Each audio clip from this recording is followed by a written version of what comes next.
Hello, everyone. I'm the Enforcer, and I'm accompanied by Enforcer Matt. And good evening, folks. It's Enforcer Matt, and welcome back to day one of the news stream we're doing here, the emergency meeting. We've had some big developments around the world today, especially in the Middle East. And of course, we're going to be covering the past 24 hours of the ongoing developments inside the Middle East and a special airing of our live stream. We are not going to be covering the Ukraine war news whatsoever tonight. We're actually going to be taking our time to cover the entire situation that has happened in the Middle East over the past 24 hours and everything that we've been hearing inside of the U.S. government, as well as the Israeli government and other government sources from around the Middle East. The situation is incredibly serious at the moment. We have seen that the president has been moved into an emergency meeting, and a press conference was abruptly ended several hours ago due to the ongoing situation of Iranian attacks being conducted against U.S. bases. It has also been confirmed at this moment that it is, in fact, the Islamic Republic of Iran that has been behind the attacks on U.S. bases over the past several days, and we are now hearing that even more bases have been attacked, and according to initial reports from a terrorist organization funded by Iran, we have heard that one of the attacks has apparently hit one U.S. base in particular incredibly hard. We have not heard the U.S. Department of Defense come out and make any official statements about the attacks brought onto U.S. bases within the past 8 hours, and this is once again confirming that the severity of the situation must be extreme, considering that there has been no statement from the Department of Defense. We are going to be covering everything as best as we can tonight, and if there are any breaking news or developments that happen while we are live on air, we are going to be making sure to keep y'all as up to date as possible on that as well. Of course, before we even begin, I do suggest that y'all hit the like button and also make sure to subscribe. We rarely give plugs like that on our streams, but nevertheless, I have a feeling that if this is going the way it appears to be going, in the way that many U.S. diplomats and politicians are now saying it's heading, and also all of the telltale signs as well, we will most likely be moving into a conventional war here within the next few weeks, most likely, inside of the Middle East. I once again want to say this, however, that is crystal balling in a way, so we can't say that with 100% certainty, but in my honest opinion, it does appear that we are going to be moving into another war in the Middle East here within these next few weeks. Moving on into our first bits of news that started to show that there was some serious developments happening in the Middle East today, we heard officials showing some serious concern over the situation inside the Middle East and the U.S. forces that are present there at the moment. According to U.S. officials, they said that there were red lights flashing everywhere in regard to the Middle Eastern situation, and we also heard that Western officials, specifically American officials, were saying that within the next 24 hours, Iran and Iranian-backed terrorist groups are most likely going to start conducting mass attacks on U.S. forces that are currently based within the area of Iraq, Syria, and also as well as surrounding Arabian nations. This is something that has been backed up by many Department of Defense officials as well, and we started to hear that inside of the Middle East there were more major attacks occurring on U.S. military bases. Unfortunately, although the rule on this channel is that we always have video and picture evidence for these incidents, due to the fact that many people inside of Iraq and Syria, especially in the regions around these military bases, do not have modern technology, or that these bases are so remote, there is really no one around to film these events and show us video and picture evidence. We are having to take reports, written reports, at face value in the Middle Eastern situation at the moment, and so unfortunately we do not have any video or picture evidence to confirm the attacks on these U.S. bases. However, we did hear that a terrorist group that is backed by Iran, the Islamic Resistance in Iraq, has stated that they have targeted the U.S. bases at the Al-Amar oil field and in al-Shadadi in eastern Syria with the drones, and according to the statement made by the terrorist group, they said that they have directly hit the targets. Based off of this information, and also off of additional unconfirmed reports by the terrorist group, we have heard that one U.S. base, unidentified, it could be either one of these two, has apparently been seriously hit, and there may be American casualties within that base. Currently, right now, the Department of Defense has not come forward and made any statements confirming nor denying the severity of these attacks and the amount of casualties that may have been sustained, if any. We only have the reports from the Islamic Resistance in Iraq to go off of, and based off of that, it does appear that these attacks may have been successful. And there is no reason right now to deny the validity of these reports, as the attack at At-Tanf did have video footage taken, and we could see that the U.S. base was clearly on fire and had been significantly damaged by the Iranian attack that occurred around 4 days ago. We can see footage of the fires rising out of the Entente camp right there, confirming that it is entirely possible for Iranian or terrorist attacks to actually cause significant damage to U.S. military bases. And based off of that precedent, we have no reason right now to discredit the Islamic Resistance report that these two bases have suffered direct hits and may be seriously damaged because of these attacks. We've also heard additional news within Iraq that the situation is continuing to deteriorate at the moment. This was a post made by OSINT Defender on Twitter saying that the U.S. Department of Defense stated tonight that there is a high possibility that security conditions for our interests in the Middle East will continue to deteriorate. And at the moment, it does appear that that is the case. As while all of this was happening, the President of the United States was giving a press conference at the time inside of the White House and was immediately broken away from the press conference to attend an emergency meeting in the briefing room about the ongoing situation in the Middle East, indicating to us that the situation is dire, considering that they did take the president out of an ongoing press conference immediately to bring him into this meeting. This was several hours ago, and so far we have not heard any additional information or reports from the Office of the President of the United States or any of his adjutant staff. We have not heard anything from any of those groups showing that they may be currently in the decision-making process about what to do next as far as the Middle Eastern situation is concerned and what may be the U.S. steps moving forward. While they are trying to decide the next courses of action for the United States, we have seen that a course of action has already been taken, as in the U.S. aircraft carriers that are currently stationed inside of the Eastern Mediterranean. Currently, there are two, and the Gerald R. Ford appears to be the flagship aircraft carrier of the group, of course joined by the command ship as well, which is currently coordinating American efforts in a fleet-wide operation inside of the Eastern Mediterranean. We can see a picture here. These pictures are actually from several days ago on the 12th of October, but pictures taken from the crew of the aircraft aboard the Gerald R. Ford as these aircraft were orbiting the area of the Eastern Mediterranean and providing air cover for the aircraft carriers that are currently there. We can also see an F-18 Super Hornet taking off from the deck of the Gerald R. Ford, and we can also see another one taking off as well in this picture. These, of course, are from about 10 to 11 days ago when the Gerald R. Ford initially arrived into the area. Of course, the U.S. Department of Defense has a much greater concern for operational security than Ukrainian forces do, and so the pictures and videos of the Gerald R. Ford and its exact location are, of course, currently unknown at the moment, and we have not been able to get much information beyond 10 days ago about the exact activities of the Gerald R. Ford and what it has been conducting in the area. The Gerald R. Now, Ford... real quick, just to be clear, because I'm not totally clear on it myself, the Gerald R. Ford is one of the aircraft carriers that are in the Mediterranean Sea right now. But to my understanding, there's another one also heading there right now as well. So there's going to be two in the Mediterranean Sea, is my understanding. From what I understand, there is already two aircraft carriers inside the Eastern Mediterranean, but I have not ever been able to really get a good handle on the name of the second aircraft carrier. And from what I also understand, they're being joined by a third, which is currently underway inside of the North Atlantic right now, which is the USS Dwight D. Eisenhower. We did get pictures today, well, one picture today, from what appears to be the flight deck of the USS Dwight D. Eisenhower, and we can see a picture of the conning tower of the aircraft carrier, the Dwight D. Eisenhower, right here. And we can also see on this Twitter post what is supposedly a picture that was taken today while the aircraft carrier was underway in the middle of the North Atlantic. This picture would largely line up with the aircraft carrier being at speed because the wake left behind the ship is showing that it is traveling at almost full speed, probably somewhere around the range of the top 20s in knots. So moving incredibly quickly across the North Atlantic and into the Mediterranean, based off of what this picture is showing right here. The article that's also attached to this picture goes into more detail about what the Dwight D. Eisenhower's mission will be, which of course will be to strengthen the U.S. forces inside the Middle East and provide air superiority and air cover in case of things start to become incredibly dire. And also, based off of the information that we're getting from inside of Israel, it does appear that U.S. forces are beginning to move in, and not just U.S. forces, but command staff to assist the Israeli Defense Forces, as well as the U.S. ground forces in the region, with what may be coming next.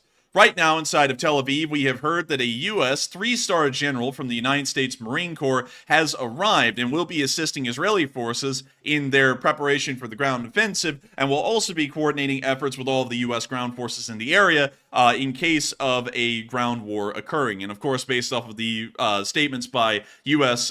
diplomats and also U.S. OSINT officials that are in the know, it does appear that the situation is beginning to deteriorate rapidly, and it already seems that the United States is preparing for a ground war in the region.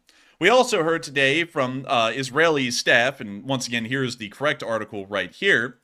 And I'll be reading this all for you all. The president's administration has recently sent a Marine 3-star general and several other U.S. military officers to Israel to help advise the Israeli military's leadership in its operation in Gaza, according to 2 U.S. officials and 2 Israeli officials briefed on the issue. The move reflects the president's deep involvement in the war in Gaza and how much visibility it has in Israel's military planning. The Marine Corps officers sent include Lieutenant General James Glenn, according to a senior Israeli official. Glenn previously headed the Marine Special Operations and was involved in the operations against ISIS in Iraq. Those operations occurred in between the times of 2016 to 2018 and were wildly successful in crushing the large amount of territory that ISIS had been able to achieve over those previous few years before the ground campaign began under the command of James Glenn within the Iraq theater. Glenn and the other U.S. military officials are not directing operations, but they do provide military advice to the Israeli Defense Forces about its plan in Gaza. This has been primarily focused on Israel's expected ground invasion, which is currently delayed at the moment in expectation that more U.S. forces will arrive, which we will be getting to in a moment. The American officers have shared lessons the U.S. has learned from fighting ISIS in Mosul. Glenn is not expected to stay in Israel to follow the IDF ground invasion, sources with direct knowledge of the issue said. At the moment, he's temporarily there, but we did hear that this is something that is not a short-term event where the United States arrives and then promptly leaves the area and leaves Israel to deal with it on its own. We have heard that it has been also confirmed that the Israeli ground invasion has been put on hold until enough American forces can arrive in the region to be able to support the Israelis once the ground offensive begins. This is also showing a larger concept of what is going to be going on here within the next few weeks if Israel begins a ground invasion of Gaza. It does appear that the United States is expecting that this will spark a region-wide conflict. U.S. forces are not, from what we understand, going to be inside of Israel. They are being moved into the surrounding nations outside of Israel, and it appears that they will be trying to create some kind of a buffer where, if a conventional war begins to occur inside of the Middle East on a larger regional scale, the United States will already be involved in the situation and will have some, the best way to put it is delaying forces or rapid response units, so that way more U.S. forces can promptly be moved into the area to once again get involved in the ground war that may begin to unfold in full as the situation, of course, begins to unfold. Additional information that we have seen inside of Israel is showing that they are starting to make the situation incredibly serious as well, as they are beginning to call up reserve units and begin to arm them. A video came out today, and we've only seen the one, of the Israeli National Security Minister, Itamar Ben-Gvir, distributing weapons, and it appears that he's handing out M4 carbines as they are raising reserve units from the Israeli Defense Forces to immediately bolster the size of the Israeli ground forces in preparation for what may be coming next. And we can see this video right here.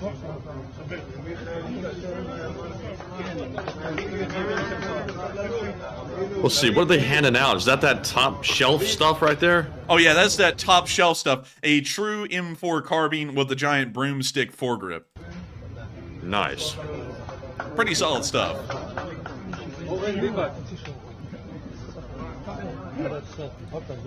Makes you want to become an Israeli. Free M4 carbines, you can't beat it. Now, before this, the Israeli citizens weren't allowed to have guns only in rare situations before this, right?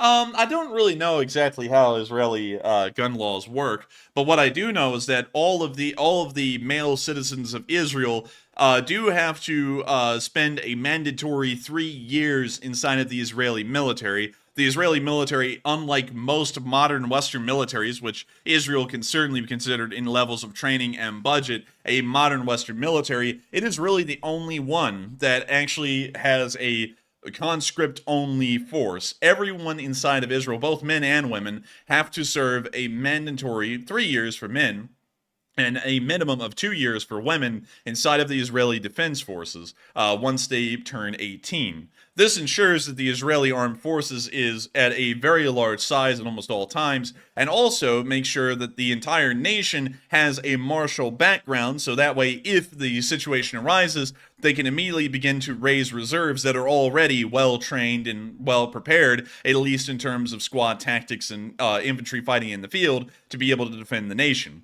So these people really are just reservists that are now being called up, and the weapons are being handed back out to them. I'm sure they're also going to be getting additional equipment as well, bulletproof vests, helmets, and such things like that in preparation for the war. Oh, well, the upcoming war that'll be happening in the Gaza Strip, and possibly the war that may be occurring inside of southern Lebanon, and even beyond that, based off of what we are starting to get telltale signs of at the moment. But unfortunately, Matthew, I actually don't know what the Israeli gun laws looked like before they started to raise large amounts of reserve units. Interesting. I was just doing a quick search here on Israeli gun laws because I was curious to know who had what, because I'd heard from someone, can't remember the source, that they did not have guns readily available unless you had been in the military previously and had one from that. So it looks like in Israel, the usual personal weapon allowed are pistols with a limit of 50 rounds of ammunition, and to qualify, you must be of a certain age depending on IDF service or live in an area that demands extra security. And it looks like they have a background check and some things like that. So it looks like they're strictly regulated, but they are available to certain people. So I would have to get a number on how many people had them previously, but it looks like it wasn't as widespread as probably the U.S. is. Interesting. But nevertheless, we can see that this is starting to take a little bit of a quick turn. And also, on top of that, we've also heard that there have been hundreds of reserve units raised just within this past day, according to reports out there. And I don't know how true or valid those reports really are, but we can assume that these units that are being raised, if there are hundreds of them, are most likely, I would take a good shot at them being platoon sized, because they're certainly not raising hundreds of brigades. Israel just doesn't have a population that could support hundreds of brigades. So I'm assuming that these reserve units in the hundreds have to be of a smaller size, somewhere around a platoon sized, maybe a company size, as the individual unit. We don't know how large these hypothetical units really are, but still, very interesting to see that they are starting to raise a large amount of reserve units, which is also showing that the Israeli nation is beginning to mobilize. And with these mobilizations, we already know that the Israeli government's mindset and the U.S. government's mindset, considering we're also getting involved in the region, is that this is going to most likely extend well beyond the Gaza Strip, well beyond the West Bank, and probably outside of the confines of Israel as a whole. Moving on from this video clip as well, we also saw somewhere inside of Israel, we didn't get an exact location for this clip, but Israeli Defense Forces conducting drills, apparently for the upcoming ground operation.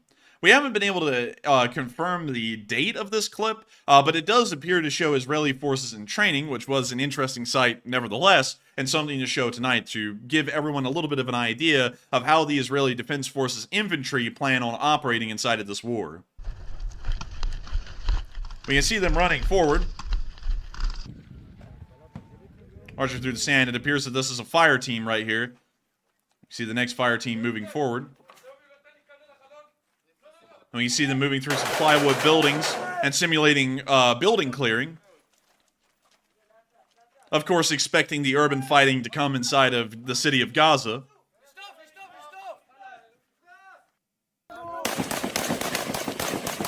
We see them doing some basic rifle training.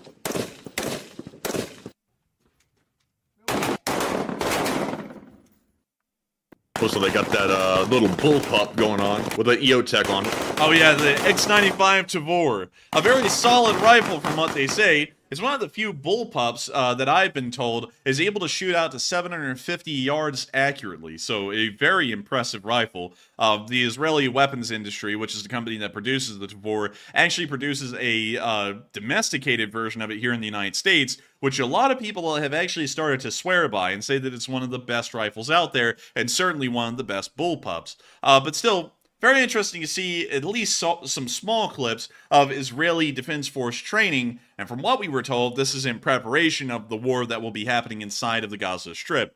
There are a couple of giveaways that make that quite clear. Of course, the room-to-room clearing inside this plywood building is showing that they're preparing to move from house to house and clear the buildings one room at a time, which would be a very telltale sign that they are certainly going to be getting involved in the ground invasion in Gaza. Gaza is an almost entirely urban area. There really is no rural or countryside fighting to be had there, and so this training is, of course, incredibly important. Beyond that, the rest of the video is just showing basic rifle training. But one thing I do have to say is that ACOG is pretty sick on top of a Tavor. And not only that, I never realized it, but the Israeli Defense Forces have some trip. I mean, these uniforms are actually pretty freaking good.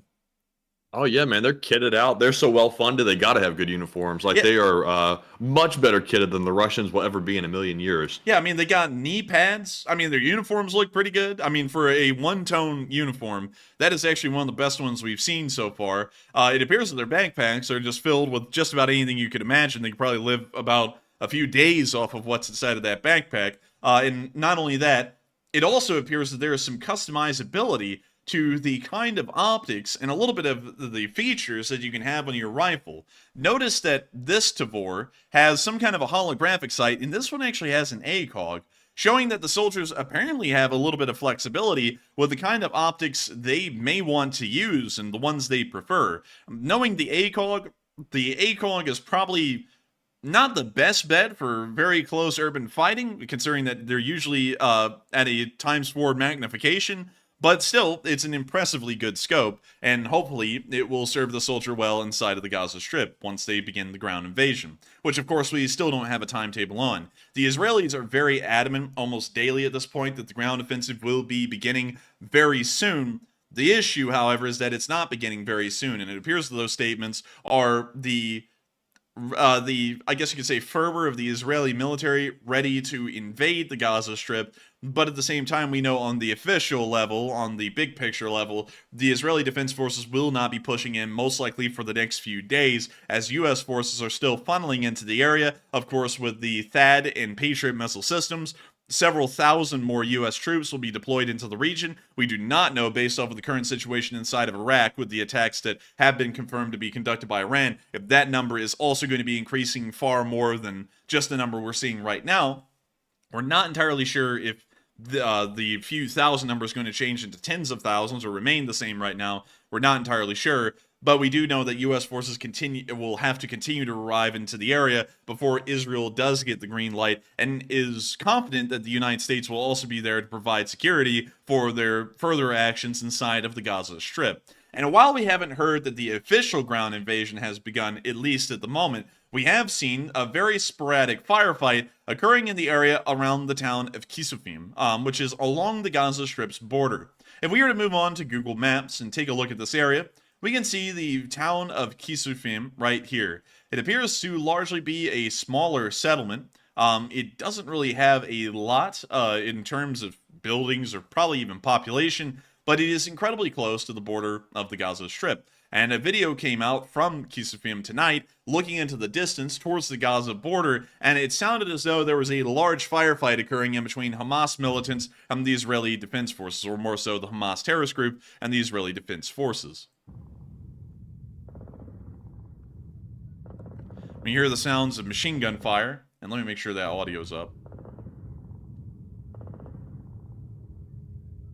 Sounds like some ambience you might like put on a Alexa or something and go to sleep. It sounds a lot like the ambience we have in our 10-minute intro. It really sounds almost just like that. But there is a firefight ongoing in that area, at least when this video was filmed. We are assuming that this firefight is most likely a small skirmish in between Israeli forces and Hamas that isn't a part of any large ground invasion. But we can see that through that footage, the Israeli Defense Forces now have control of the entire special military, the military administration zone, spanning all the way from Ashkelon and over towards the area of Beersheba, and then directly south towards the border with Egypt. It appears that they have been able to push Hamas clearly all the way back into the Gaza Strip, and they now have them contained within the Strip. They most likely will not be able to move out beyond that or conduct any massive raids. If any raids do begin to occur inside the Gaza Strip, we will most likely see, outside of the Gaza Strip, the Israeli Defense Forces will most likely take care of that quite quickly. And we can see that on the northern side of the border, they are beginning to engage Hezbollah to an incredibly large amount. I'd also like to take a quick moment before we even get into the discussion about the Hezbollah group inside of Lebanon and what has been going on there to try and explain a little bit about what is going on with the Hezbollah and Hamas groups and their actual history. As I've been trying to read up an exorbitantly large amount as fast as I can in the middle of doing everything else to try and get a good idea of where Hamas and where Hezbollah have come from and why are they even here? Many people probably don't even know the origin story to these two groups. I actually didn't know the actual origin story until today, and it actually will be very interesting to many of y'all to hear this story. Starting off with Hamas. Hamas was a group that was created by the Iranians for a good part of it that are incredibly radical and pledge that they will kill any Jew they find. That is actually a part of their manifesto, or more so the Palestinian Constitution, or more so their constitution. They pledge on exterminating the Jewish people. I want to make sure that that's very clear because some people try to make it sound like Hezbollah is, well, more so Hamas, is a group of freedom fighters, but it's more so that they're a terrorist group of genocidal maniacs, considering that they want to kill anything that's Jewish and kill, including children, if it's possible. Hamas actually is an interesting little occurrence because before the Hamas group existed, and Hamas began to exist sometime around the 1990s, from what I was able to find today in large form, the area of Palestine was controlled by a political group, and I want to make sure that I get this correct, called Fatah. And I'm trying to make sure that I pronounce that correctly. The Fath, it appears that it may be pronounced, let me see, Fath pronunciation. Let me make sure I'm getting that right. And so... Fada. So fada. So it kind of sounds a little bit like feta, but you know, you're drunk and you're slurring your speech and then you say fada instead.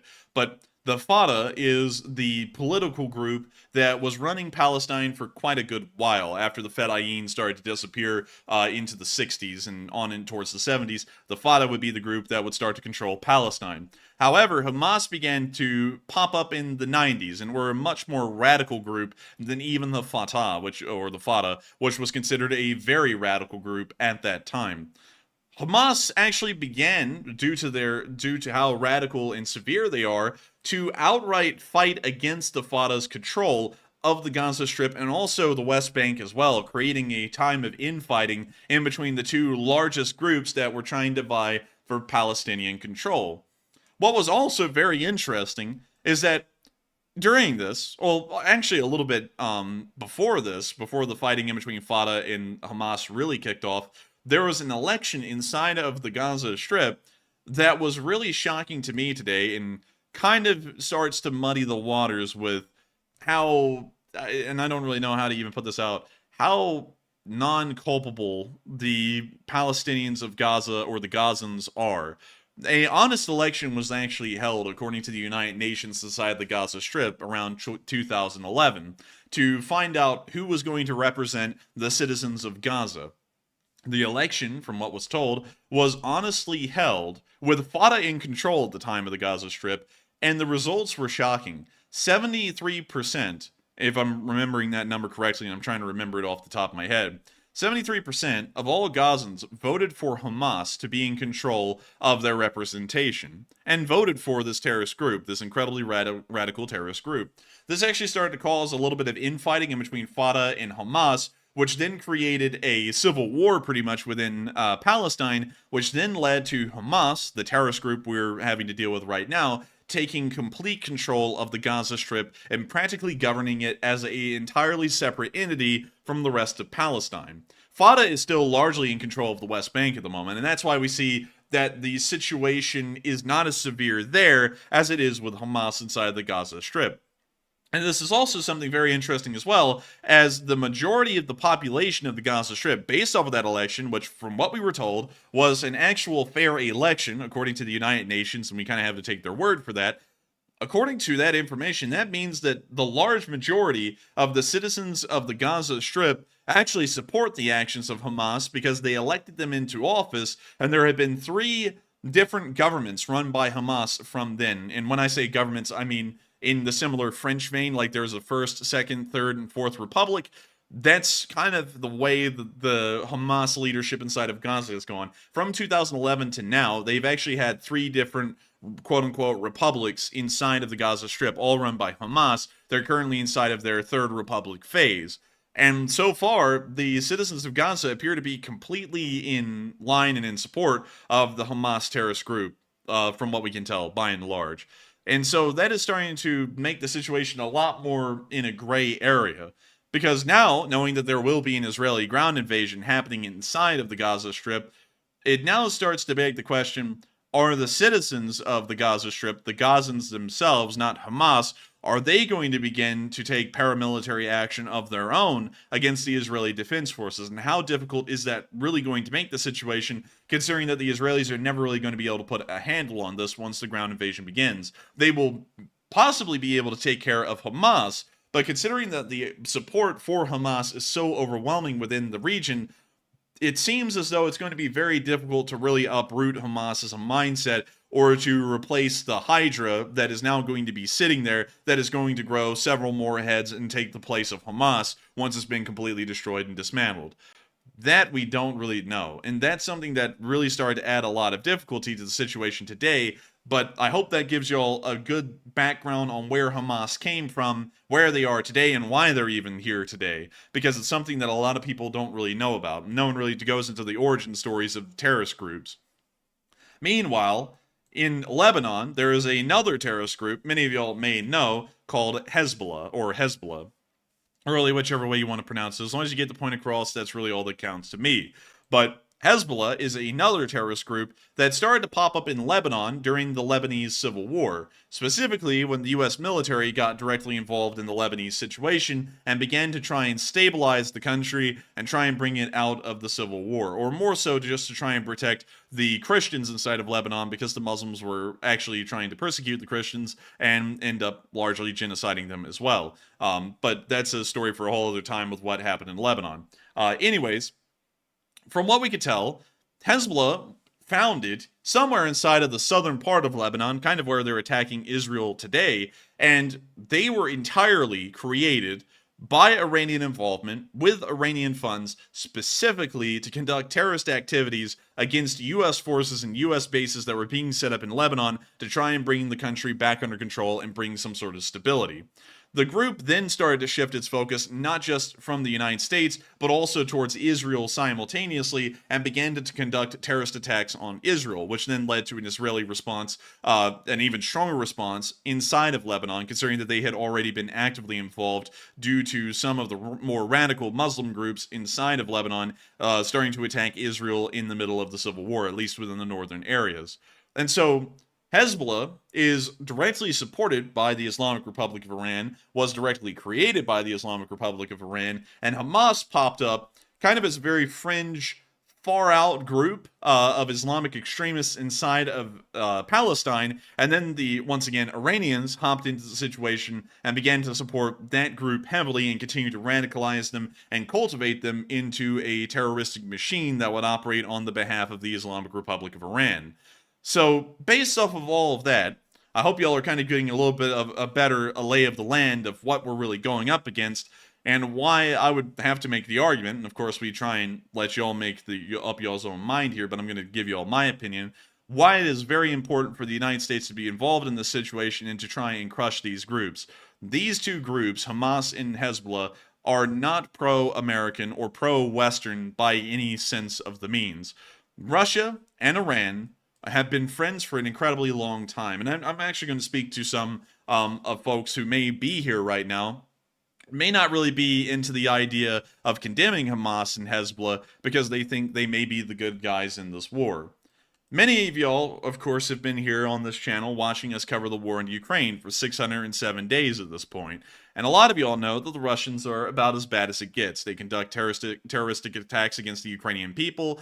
They're largely deplorable people as far as they go. And a country that has been supporting them through and through in this war against Ukraine has been the Islamic Republic of Iran. And they've been providing the Russians with weapons and equipment of multiple kinds, of course, most infamously the Shahed 136 kamikaze drones, to continue terroristic attacks against the Ukrainians.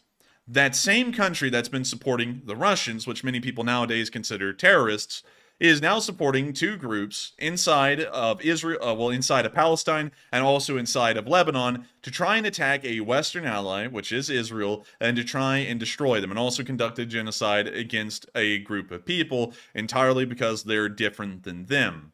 That is something that tells me that these people may as well be operating on the behalf of the axis of the world at this point, the Russians, the Chinese, the Iranians, and North Koreans, and may as well already be operating for the downfall of the United States.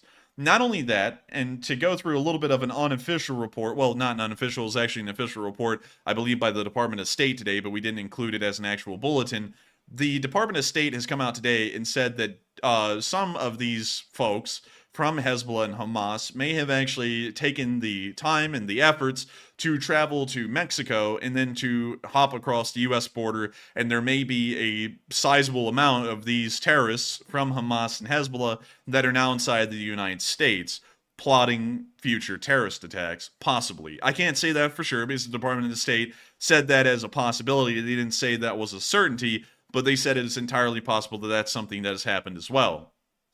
And going off of that, and knowing that apparently the Department of State has enough information to say that there is a possibility that these terrorists are now in the United States, possibly preparing terrorist attacks on our home soil, this once again furthers the idea these people are not our friends, and I don't really understand why anyone would support these terroristic groups. It may be your family that's in a shopping mall here in the next few weeks that ends up getting blown up by a Hamas pipe bomb because they hate you and they hate the Western world. They don't care if you support them or not. They only see you as the enemy. They only see us as the enemy because we are the Western world. We're not Iran, we're not Russia, and we're not China. And so going off of this and going off of their history, how they were founded, who's supporting them, and who those nations are friends with, these people are certainly not our friends, and it would make no sense to support these people. It actually would be to the detriment of the West to support a group like Hamas or Hezbollah in a war against Israel. It's strategically deficient, it's diplomatically deficient, and not only that, it's not considering the U.S. strategic positioning in the Middle East and who these people really are friends with, to just try and summarize that all up into some bullet points. But with that, I hope that does address that fairly well, at least with the history of these two groups. And many of y'all, and I see a lot of y'all right now, are talking at a super fast speed in the live chat about these groups and what they're doing and what has been going on inside the Middle East right now. And I've got to say, a lot of people have been coming in tonight, and I've seen a lot of people are in disbelief of the news that we're reporting right now, because many of y'all aren't really hearing this around many places. A lot of people are just choosing not to report on this. But what we are reporting tonight, based off of our information, based off of the reports that have been given by groups like the Department of Defense, and also other groups like terrorist organizations inside of the Middle East, it does appear that this situation has become incredibly grave, much graver than the past few weeks have been inside the Middle East. And many of y'all are talking about what's going on there. And Matthew, I think you're probably the best one to gauge what is happening in the live chat and what people have been saying. And so, what are they saying? All right, so moving into our poll segment and also our question segment as well. A lot of you have been answering these poll questions with very interesting results. And the first one says, is Iran going to force the U.S. to show them why America doesn't have free healthcare? And that's kind of a joke and kind of not a joke because it's getting actually very serious over there. 68% said yes, it will happen. 21% said unsure, and 11% said no, it will not happen. And at this point, I got to say that if there was any situation that would look like war was imminent, this would be it. The U.S. officials seem to be saying that all of the red lights are here, indicating that something major is going to break out. And also, U.S. officials are saying that there's no signs of this de-escalating anytime soon. None of the parties are willing to talk, and there's a lot of people here vying for a spot to try to cause as much chaos as possible. Obviously, there are a lot of terrorists involved, like Hamas and also Hezbollah, but there's also states involved, like Lebanon and also Palestine as well. and they're all trying to figure out what they're going to do to try to cause more trouble. And the U.S. really doesn't even have an opportunity to step in and solve anything because nobody's willing to talk. So to me, I think sadly it is unfortunately imminent. It's probably just a matter of time. And that's not necessarily a doomsday scenario or anything like that, but we do have to prepare for the distinct possibility that war will break out soon. But Enforcer, what say you? I would say that I think that the war is most likely coming around the corner at this point. It does appear that the situation is not improving. It's constantly deteriorating, and we are also seeing direct attacks that the United States is confirming is being conducted by Iran against U.S. bases. Really quickly, I would also like to address a statement that is kind of directly related to this. A viewer named Duke of Bacon said in our live chat just a moment ago, "No Americans died. One contractor had a heart attack due to a false alarm. Please stop fear-mongering." And to that statement, that is one that, of course, we get a load. We get that a lot. We get people who are always telling us, "You're fear-mongering. Don't say this. Don't say that. You're not telling the truth." And we've heard that many times. And we heard that yesterday. We heard that yesterday when we said, Iran is conducting these attacks against U.S. bases. And everyone went, "Oh, you're just hyping this up and fear-mongering. Iran would never do such a thing like that." And now the U.S. Department of Defense is coming out today, and they are confirming that all of the attacks that have been occurring against U.S. bases, like the Al-Assad Air Base in Iraq, and also the Liberty Base on the Baghdad International Airport, are being conducted by Iran. They said that today. And I know, and I will have to agree, that the reports right now, from where we are sitting, say that there have been no casualties at U.S. bases. But they have not updated us on the current attacks that have happened just a few hours ago that we're reporting on at the moment. We don't know if there are any casualties in those attacks, because based off of the reports from the terrorist group, the Islamic Resistance in Iraq, it does appear that they were able to directly hit the bases according to their statements. And we have no reason And also, go ahead. And also, real quick, just a note on that. If there were casualties on a base, the way I understand it is the typical protocol is if a service member is killed in action or wounded severely, mainly killed in action though, I kind of misspoke there a little bit, the next of kin must be notified first before it's announced, is my understanding. So that may be a reason why it hasn't been publicly said yet. But also recall that earlier today, the U.S. president had to abruptly leave a press conference and head to the Situation Room very quickly, and really no explanation was given for why that happened. And some people speculate that it was the attacks on these bases here was the reason why he had to run off. But go ahead, Enforcer, what were you saying? Well, I'd actually say in response to that, from what we can tell, the timeline coincides with those two things happening simultaneously. The attacks happened, and then the press conference was interrupted immediately, and the president was then taken away to a briefing somewhere, from what we understand. So going off of that, we know that apparently this particular attack, unlike the others, was so serious that a press conference had to be stopped. And you have to remember that the public appearance side of those things is incredibly dire when a official event is completely stopped and just canceled for the president to go deal with something. That, of course, shows that the situation is incredibly serious and something major must have happened behind the scenes. And so going off of that, and of course responding to Duke of Bacon's, you're right. Right now, the reports, as they stand, say that there are no casualties. But those reports are nearly 24 to 36 hours old at this point, and they're not factoring in the new attacks that just occurred that were so severe that the president had to walk out of a press conference to go attend an emergency meeting and a briefing, most likely by the Department of Defense. That is not factoring that in. And I know that, and I don't mean to even toot our own whistle here, but I know that we usually get to the news about 24 hours before everyone else does. And it seems like that's been the precedent even now, because many of y'all come in here most nights, even on the Ukraine war, and ask us if we've heard about something that we had already reported on the day before. And so we know that we're probably well ahead, and many people are probably hearing this for the first time, and this story will be picked up and spread like wildfire, most likely tomorrow. And so we look like we're the first ones to the story, and it may not be true because of that, because apparently we don't have enough cred with most people. But nevertheless, we are taking the reports from the ground, we're taking reports from the Department of Defense, and we're taking video and picture evidence at the moment from inside of Israel and inside the Middle East to try and get the best picture possible with the information we have. And based off of this, and not trying to crystal ball or anything, but historically, this is the path to war for the most part. Very rarely at this point, certainly at this time, it seems like we've passed the point of no return, has a war been canceled. We've never seen these kind of widespread attacks on U.S. bases that didn't lead to some kind of a reprisal against the country that was conducting them, or at least some kind of affirmative action in the area to support our interests. That's one thing we have never seen so far, and historically, I would have no precedent to say at this point that the war won't happen. It does appear that it's most likely it will happen instead of unlikely. But with that, I hope that does address all of y'all's opinion on it fairly well, because I do think we're kind of starting to walk right into a war, one that we really can't avoid at this point, because otherwise, what are we saying? The Iranians can attack U.S. troops, and our response would be to withdraw from the area? That is just weakness. That's not anything within America's interest. That's just showing that if you push us, we will fall over. We can't do that at this point. There's a lot of strategic interests we have in the Middle East. Of course, Israel is one of our at the moment. And so with that, I hope that does address that well. And we are on to the next. Oh, wait a minute. Our stream Got just a little bit of lag there. We got a little bit of a lag spike. So hang tight, everyone. We're going to be waiting for the lag spike to subside, which hopefully will be soon. I think it's over. You think it's over? Are you sure? I believe so. I think it's over. Are you sure? I think it is. It's over. And so with that, we are on into the next topic that many of y'all have been talking about. All right, and also I see some folks saying that how come I've never heard this on the mainstream news yet? And that is something that we're able to do different than the mainstream news on this channel, is we can typically cover stuff a lot faster than they can, because they have to go through the process of literally vetting every single fact.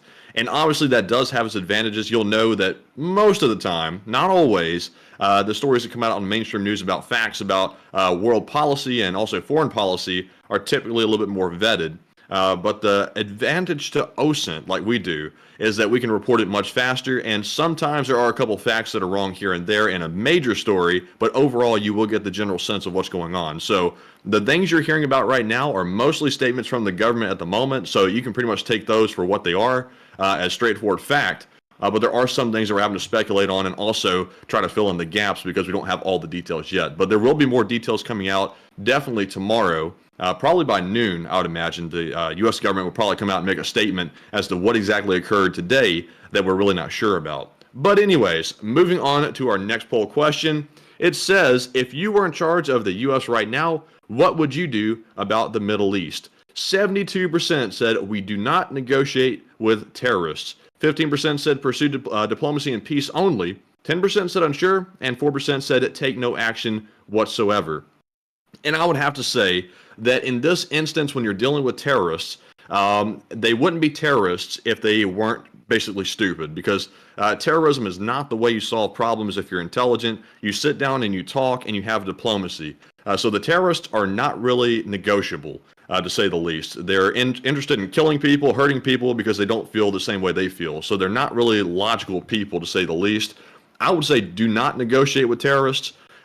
Because it's simply not fruitful, and I don't see anything coming out of it except for allowing them to try to get one over on us and be sneaky. But Enforcer, what say you? I would say, could you reread that prompt again? Because the live chat right now is so fire, I'm actually getting really distracted by it. It says, if you were in charge of the U.S. right now, what would you do about the Middle East? If I was the president, and of course many of y'all know I do have ambitions of trying to become the president at some point in the future, by 2040, hopefully. But if I was president of the United States right now, what I would do is I would have one carrier group. Actually, from what I understand, we don't actually know the current location of the USS Wasp, which I believe is our LHD, which set sail from Bahrain and is heading on into the Eastern Mediterranean. I would actually see about having that LHD diverted back from the Red Sea, which I would assume it's in at the moment, and start heading back out of the Red Sea and towards the area of the Arabian Sea, considering that the People's Liberation Army Navy is going to be moving into the area with a small flotilla. Of course, the LHD is not going to be able to stand its own entirely, but one thing I think it can do is that it will bring the Chinese into a diplomatic standoff that would delay enough that they wouldn't be able to move into the region as fast as possible. That's something that I think would be a pressing move to make, considering that we will be forcing them into a negotiating stance diplomatically before they even get towards the main bulk of our forces that are currently in the Eastern Mediterranean and in the central part of the Middle East. So I have a feeling that would be a smart move to make as far as the strategic concerns go in with the Chinese. As far as with the Syrians, I would largely leave the Syrians alone at the moment. It appears that the Israelis are pretty much just relentlessly attacking any kind of Syrian air power or ability to field air power, and the Syrians really have no physical response, so I would just leave that to what it is. I would start to move U.S. forces in bulk into Iraq. I would also have to see about trying to move a decent amount of them into Saudi Arabia. But of course, many of y'all know that the Saudi Arabian-American relations right now are not what they used to be. They're still okay, but they're more so in the lukewarm region now. So I don't really know if they would be willing to support a large number of U.S. forces that would move in to support Israel in the event that things really did go quite south. So, of course, we'll have to see there. That's something that would be a little bit contingent on the temperature of diplomatic relations with the Saudis. As far as Israel is concerned, I would see about requesting Israel to allow U.S. forces to base inside of the country. Some of the most advantageous areas for the U.S. forces to be would be the port area around Aqaba, or Eilat, which is right here. This is the most southerly port in Israel. I would see about having some U.S. forces based there. I would also see about having some U.S. forces based inside of the metropolitan area of Tel Aviv and also inside of Haifa as well, putting them around the major ports so that way, if anything was to go incredibly bad, there are U.S. forces already holding down the major ports, which would allow for more U.S. forces to be brought in and also for the United States to have important strategic control of the major logistical points. Also, another thing I would try and do is see about having the Iranians back down. Of course, there must be a response at this point. That is going to be inevitable. But having a look at seeing about the Iranians backing down, or at least having their terrorist groups back down, or in retaliation of that, the attacks against Iran will be even more severe. So going off of that, that's the way I would say that I would go about the situation. Beyond that, however, I do think the president is navigating this massive diplomatic hurdle. I mean, this is a diplomatic monolith right here. You don't really see situations get this out of hand. It's being handled quite well at the moment from what I can see. The response is very tempered, it's very controlled, but at the same time, we are certainly putting our foot down in the Middle East, unlike in Ukraine, where we just kind of give monetary support, and then the Russians kind of get to do whatever they want. Even if it does end up afflicting a NATO country, we kind of just let it slide. So I would have to say I'm much more pleased with our handling of the current situation with Israel than I was with the U.S. response to what was happening in Ukraine. So with that, I hope that does address that question fairly well. And with that, we are on to the next one. And you know, something real quick I want to address is I've seen some people bring this up in the live chat, and I've also seen something that's kind of disturbing to me overall about Israel and also the support or being against Israel. To me, in my opinion, and you can disagree with it, I think Israel is synonymous with what's happening with Ukraine. Israel is a sovereign country. It is its own government, and it governs itself. It's just like Ukraine. Ukraine is its own sovereign country as well, and both of these countries are being invaded and attacked by people that do not have good intentions. They aren't interested in diplomacy, nor are they interested in being fair. Russia went in and invaded Ukraine for absolutely no legitimate purpose. And they basically said, you know, Ukraine was at one point part of the Soviet Union, so now us as Russia, we're going to go in and retake Ukraine because that's our land. And also, we don't want NATO right up on our border. Well, now you have people down there in the Middle East who are doing the same thing to Israel, saying that's actually our land, actually. We're going to go back decades and decades and decades and say, we want that land back. To me, I don't see any difference between the two. I know some folks are going to say it's a lot more nuanced than that. But it's literally, to me, that straightforward, and it's disappointing to see folks that are allegedly in the pro-Ukraine community. I'm not saying the viewers, but some larger voices out there saying that Israel should basically be taken down, and, you know, it's not synonymous to Ukraine. Because how can you be pro-Ukraine and not be for pro-Israel? Because they're both for democracy, and that's what the overall goal is, in my opinion. I have to agree with that as well. Actually, I'd like to take my own take on it real quick, because going through the history of Israel, and I'm going to make some parallels here that will become quite clear. They contradict each other on if you were to take an opposite side on Israel and you were to be pro-Palestine or pro-Hamas, you would practically be pro-Russian. Because many people go way back in Ukraine and they go, the Kievan Rus existed before Russia existed, and they controlled this territory that largely exists in modern Ukraine, including Crimea. Therefore, it is historically a legitimate territorial asset of Ukraine's, and Russia has no actual inheritance of it because Russia only came into control of Crimea and the Donbass and Ukraine as a whole sometime in the mid 1700s, and were, of course, in control of it all the way up until about the later part of the 1900s. And so, therefore, the Ukrainians' ownership of the land, culturally and ethnically, spans far back, way back more than the Russians actually do. Therefore, they legitimately own the land. That same argument is made for Israel, because it's very hard. It's literally impossible, speaking from a birth of a religion standpoint, to say that the Muslims have a greater claim to Israel, more so, considering that their religion was founded nearly 800 to 700 years after the first recorded accounts of Judaism ever existing. Islam came around in 500 AD, hundreds of years after the fall of the Western Roman Empire. That's how new Islam is as a religion.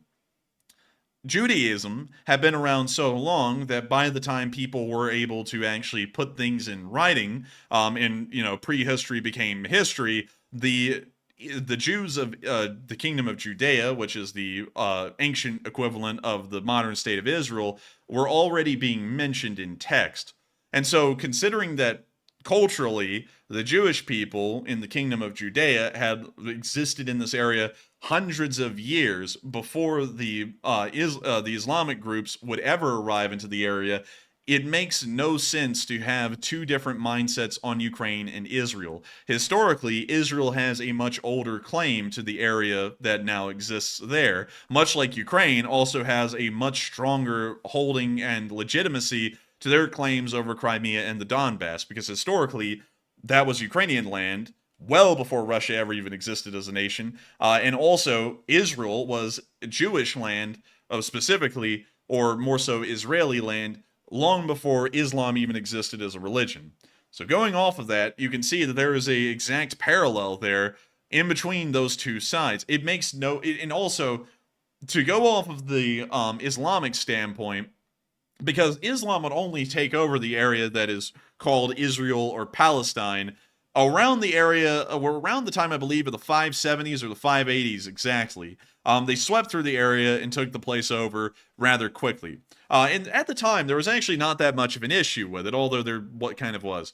Christians, Jews, and Muslims at that time in Islamic history were actually allowed to live within the area of Israel/Palestine, but the Jews and Christians had to pay a special tax that was specifically for Christians and Jews, and they also had to be completely subservient to Muslims in public. That was a law of the land at the time, and that would exist all the way through Ottoman rule, all the way until the Ottoman Empire collapsed at the end of the First World War. That would exist as the given rule in the law of the land. So you can see that much like the Russians, the Islamic peoples invade Israel, a Jewish land, filled with Jewish people of their own culture, and moving, and also really quickly to try and make this a little bit more sterile, because I know that many people are not a big fan of religion, and honestly it creates as big and as violent a fight as politics. From here forward, when I say Jew, think of that more so as a culture, because the Jewish people aren't just a religion, they're also a specific cultural group as well that have existed for thousands of years. Much like the Islamic groups who've also existed for nearly 1600 years or so. So just consider those two separate cultural groups, although that's not really that accurate, and you can divide that down even further, but of course they have their own customs and beliefs that are different from each other. The Jews have a claim to the land. The Islamic groups are much like the Russians were to Ukraine. They invaded the area, largely oppressed both the Christians and the Jews that lived there, although it wasn't as strong an oppression as others. And then through the centuries, they actually started to expel slowly. It was a very, very slow process, and one that was kind of a little bit more benign than others. Slowly, the Jews and the Christians would begin to disappear from the area of Israel and would end up spreading out most other places around the world. That's why there was such a large Jewish population inside of Europe for the start of World War II and for the Holocaust to happen, because the Jews had largely been kicked out of Israel for the most part. Also, another interesting side note as well that many people may not know about is that due to the Balfour Declaration near the end of the First World War, when Palestine became a British mandate, which, Palestine and Israel are largely interchangeable as the same geographical area, just two different names for it. The Germans and the Brits actually heavily encouraged the peaceful migration of Jewish people back into Israel. And the Balfour Declaration specifically stated that Israel was going to be a land for the Jewish people, just by actual statement of the agreement. And at the time, and I have to make this very clear, at the time, nobody actually had a problem with that. The Islamic people of Palestine didn't really have a problem with that. No European countries had a problem with it. Nobody really had a problem with it. The problem, however, was when a decent amount of Jewish people started to show up and founded the city of Tel Aviv, which only started to exist around the 1890s and the early 1900s, only then was there a problem, because the Islamic Palestinians of the area started to see that they were going to possibly get outnumbered, or the Islamic control of the area was going to start getting watered down by the Jewish people arriving into the area. And so, just to make this clear, the first modern attacks from one group onto the other were actually being committed by the Islamic Palestinians against the arriving Jewish people from Europe. And that's what started to begin the cultural fighting, and really the religious or cultural war that we still see to this day. It's specifically from that alone. And that's and also, Enforcer, real quick, I see some folks thinking that, I'm not sure if you agree with what I'm about to say or not, but some folks are suggesting that maybe we think that Israel's perfect. I will say right up front, no country is perfect. Israel's not perfect. It's done things in the past that I don't necessarily agree with, and we're not going to get into that tonight. But also, it doesn't change the fact that Israel's still a sovereign country. And if we were to apply the logic that Israel's done some things that we don't necessarily agree with, so therefore the terrorists should be allowed to take it over, basically, and go in and slaughter people, then how come we're not applying the same logic to Ukraine? Because Ukraine has corruption in their country. They're not perfect either, but we're not applying that same logic to Ukraine. So the people that have this pro-Palestinian is the only way to really describe it, the ones that want to go in and take over Israel, I don't buy that argument, because no country's perfect. Surely Palestine is not arguing they're perfect, because they're not by any means of the imagination. So, it doesn't line up. That's why I don't understand how some folks can support Ukraine and not support Israel's sovereignty. And I agree with that. I'm not really getting why a lot of people have a double standard when it comes to Israel. Obviously, Israel is not a perfect country. And while we always keep politics out of the situation, America's not a perfect country on either side of the political aisle either. There's a lot of problems inside the United States, like there is in every country. But we can't go around the world and always point out the flaws of a country and then ignore the other side just to try and demonize them. Every country has flaws. The Russians are severely flawed. The Ukrainians are decently flawed. There's actually a decent amount of corruption in Ukraine. Same with Israel. There's a decent amount of corruption. Many of y'all have heard about the situation there with their government's administration. That has, of course, caused a lot of controversy. There is always something wrong going on somewhere. But at the end of the day, Palestine, and specifically Hamas and the Fatah, are not that better off either. In fact, they're probably way worse than the Israelis are. So going off of that, it then becomes a question of, okay, everyone makes mistakes. Let's just push that whole theory out of the window because it's kind of a misnomer. Who hates us the most? Well, obviously, Hezbollah and Hamas hate us the most because they're being funded by a nation that wishes that the United States would fall and collapse and they could kill everyone over here about every waking day. So going off of that, have to say, that's kind of why we support Israel. Israel is not a perfect country, clearly. But for strategic interest, for the fact that these people hate us, Hezbollah and Hamas, and it's quite clear, I would say there's no reason to support them at all for those two reasons alone. And of course, when I make a decision on this, I'm not making this off of a mindset, because a lot of people don't really a lot of people don't really like religion being brought into this stuff much. And I would have to agree. While I am, a religious person, I will admit, I largely like to try and remove that from the strategical thinking and just think on an actual logical basis. And going off of a logical basis, it makes no sense to try and support the group of people who hate us the most instead of the people who actually like us and we have a pretty good running relationship with. And so with that, I hope that does address that fairly well, but I feel like we've beaten that bush long enough. I mean, with that one, that's been a long rabbit hole right there, but I hope we've been able to address that fairly well and bring up some considerations to try and talk about them. But with that, we've got to move on into the next bit. And so with that, what do we got, Matthew? Okay, so the next poll says the U.S. says it will not hesitate to act in the event of a major Middle East escalation. And what are your thoughts? 75% said I believe it, the U.S. will act fast. 13% said I don't buy it, we are scared. And 12% said unsure. And on this one, I will say that I think the red line for the United States will be when our soldiers actually get attacked.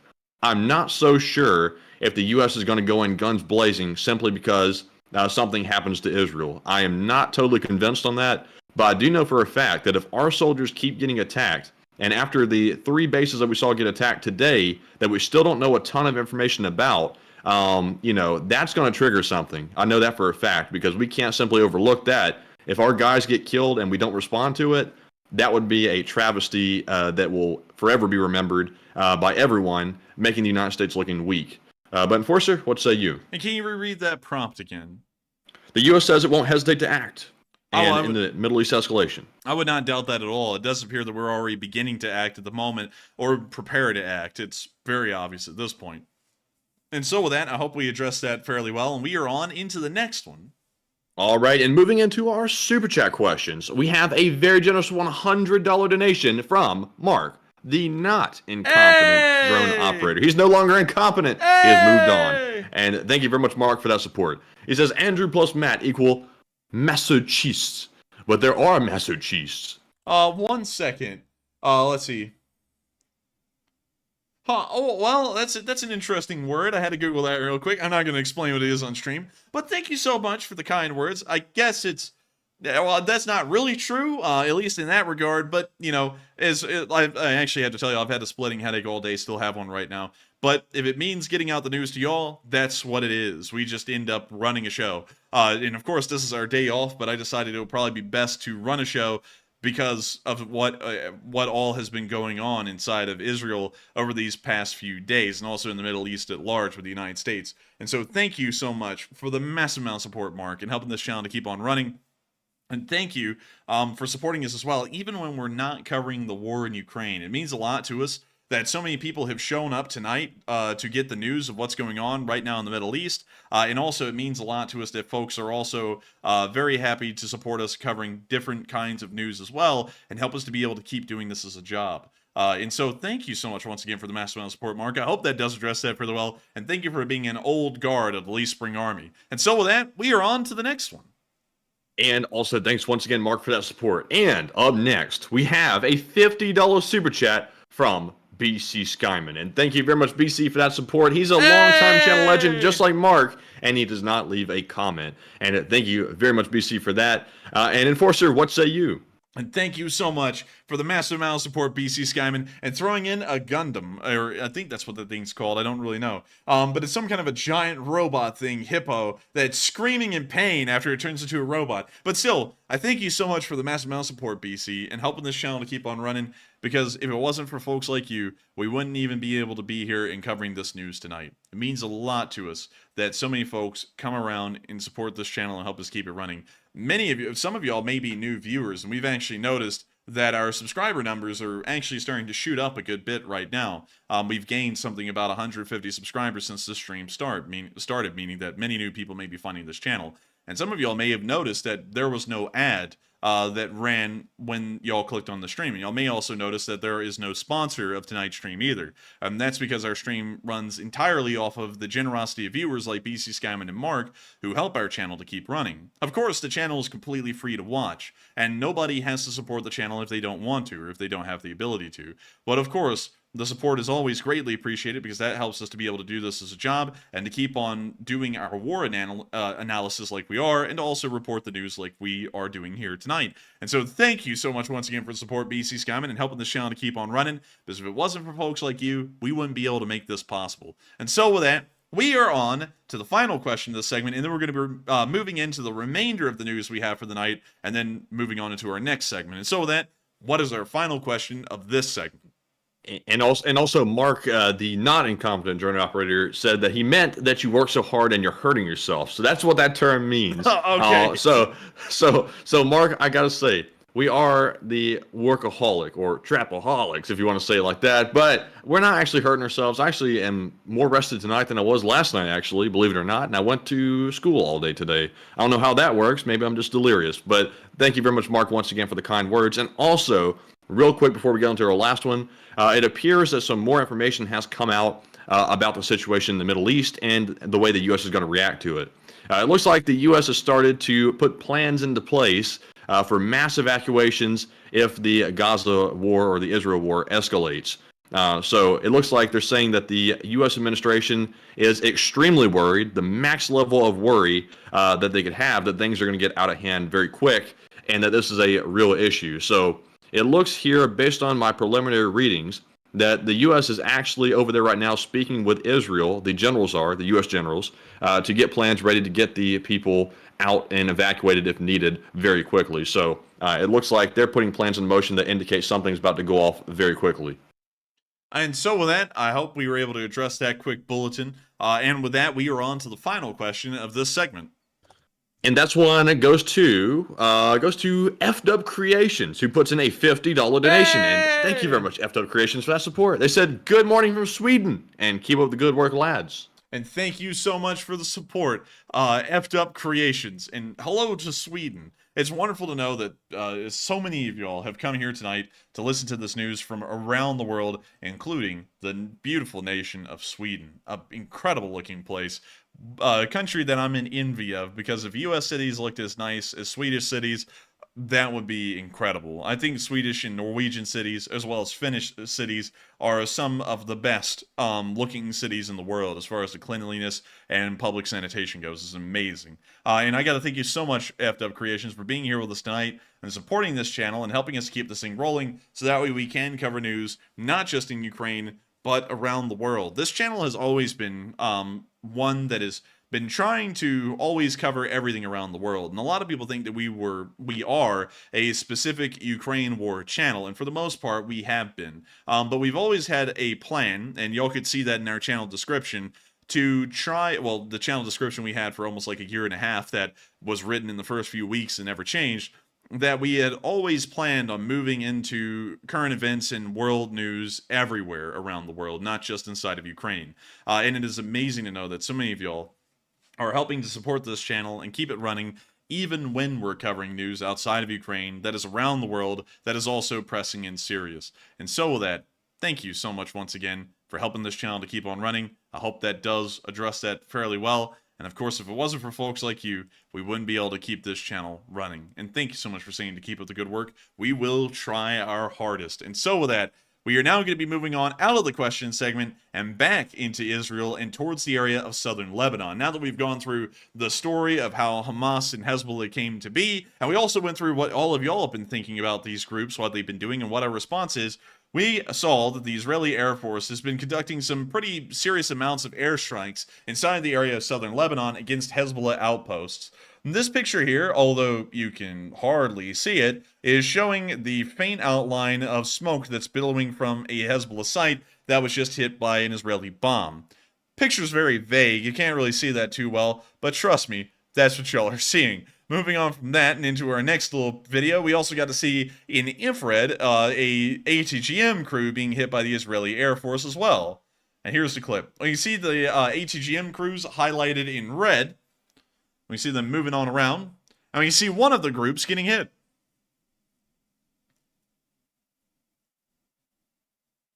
And we can see the second one getting hit as well, and a third group getting hit too.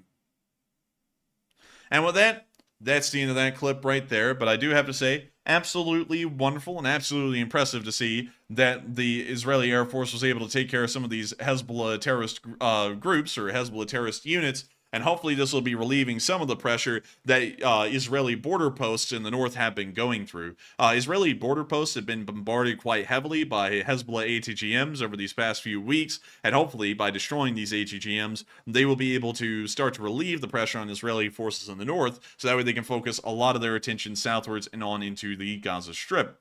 Moving on into the area of Haifa, we did see, however, that Israeli attention in the north, at least as far as the Israeli Air Force will be concerned, will probably not be ending soon. As we did see some missiles flying in from the area of Lebanon, and this video was taken from the city of Haifa. Haifa is one of the larger Israeli ports on the northern coastline. You can see Haifa right here, and it's not that big of a city by most modern standards, but for Israel, it's one of the largest ones. But here's the clip of the streaks of the rockets that flew over the city.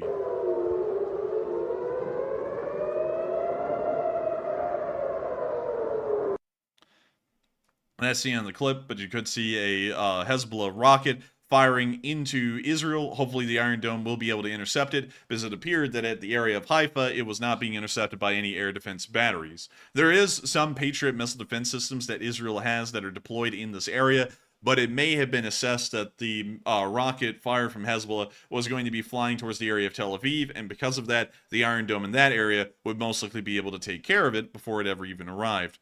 But with that, we're now going to be moving on to a very shocking turn of events inside of Turkey, because many of y'all have known that Turkey has actually come out in support of Hamas for a while, and this has been a infuriating move to many people inside of the NATO alliance, and something that has started to seriously question whether Turkey is a nation that should be in NATO.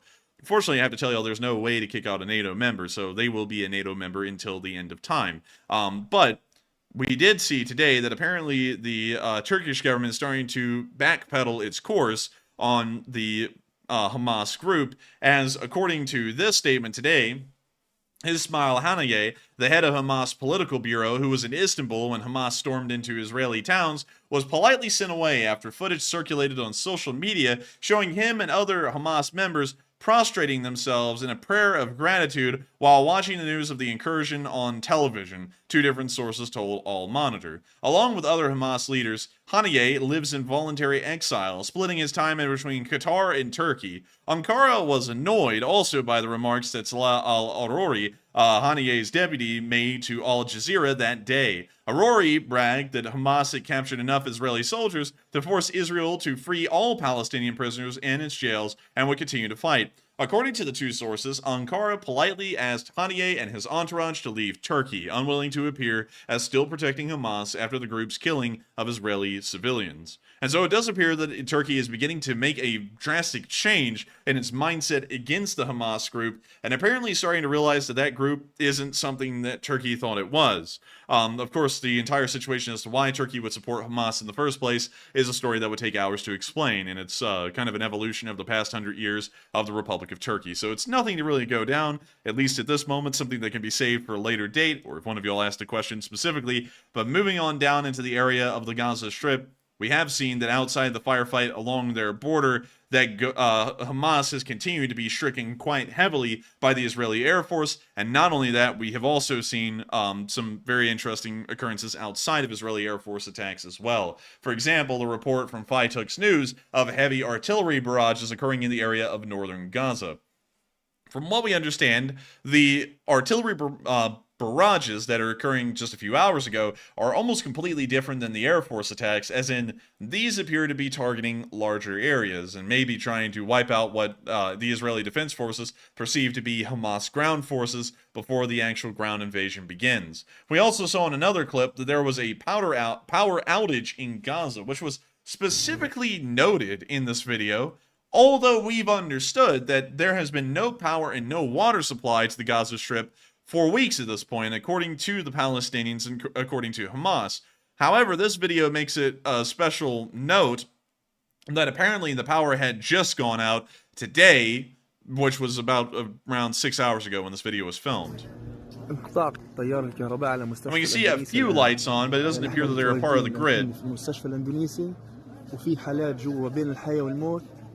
ومستشفى الأندونيسي انقطع عليها تيار الكهرباء بسبب عدم وصول الوقود إليها.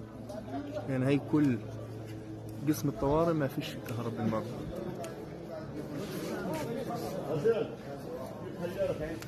ما في كهرباء. I'm still looking around. احنا الحين متواجدين في مستشفى الأندونيسي. And that's the end of that clip. But still interesting to see that they noted that. One second, everyone. Okay, I was about to sneeze right there. I think I might still sneeze, but it's very interesting to note that they made a specific mention that the power had just gone out because they said that the power had been cut out and the water had been cut out. Really, all utilities had been cut out that was provided by Israel weeks ago. So it was really interesting to see that a special note was made about that today, possibly indicating that that may be misinformation and the power has been on, and then it just went out right then. Moving on from that, we also saw Israeli airstrikes occurring in mass across the entire area of northern Gaza in this video clip today that was published by the Israeli Air Force. Actually, I'm sorry, this was actually one of the videos published by Palestinian inside the Strip.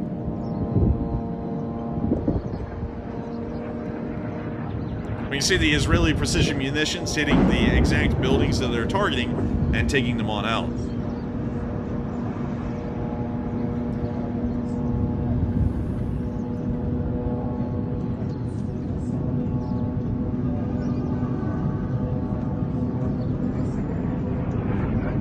We see the next strike hitting the next building.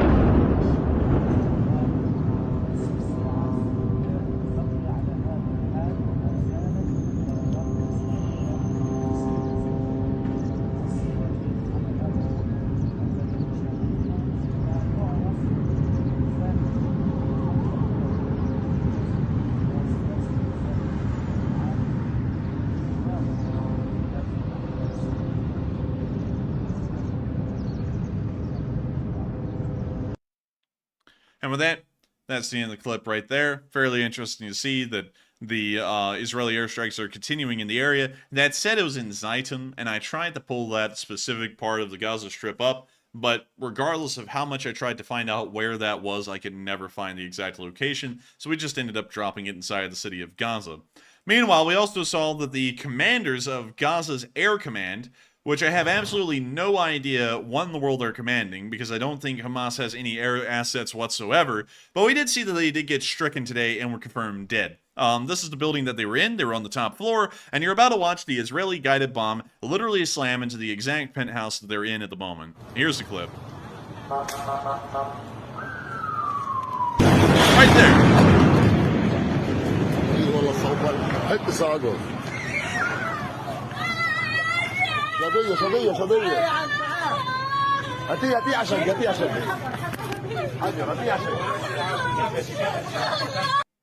Quite interesting. Gotta say, it's terrible to hear the kids screaming.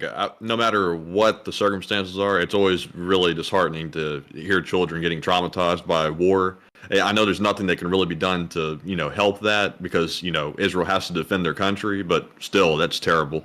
It is terrible, and I would say it's even worse knowing that they had been given a chance to leave the area, and then Hamas forced these people to stay here in northern Gaza, so that way they could use them as a victim generator, or more so a sympathy generator, so that way they can play a video like that and go, look, the kid's crying, isn't it terrible that Israel attacked northern Gaza? Although all of these people have been given an opportunity to leave northern Gaza, and Hamas forced them to stay here. So, still, unfortunate to hear the kid crying, but once again, it should be important to note that Hamas is the one who put this kid into the situation. They'd all been given a chance to leave, and yet they forced these people to stay here so that way they could have a victim generator and a sympathy generator to work off of here in the future. But still, gotta say, that airstrike was probably the most accurate we've ever seen on a building.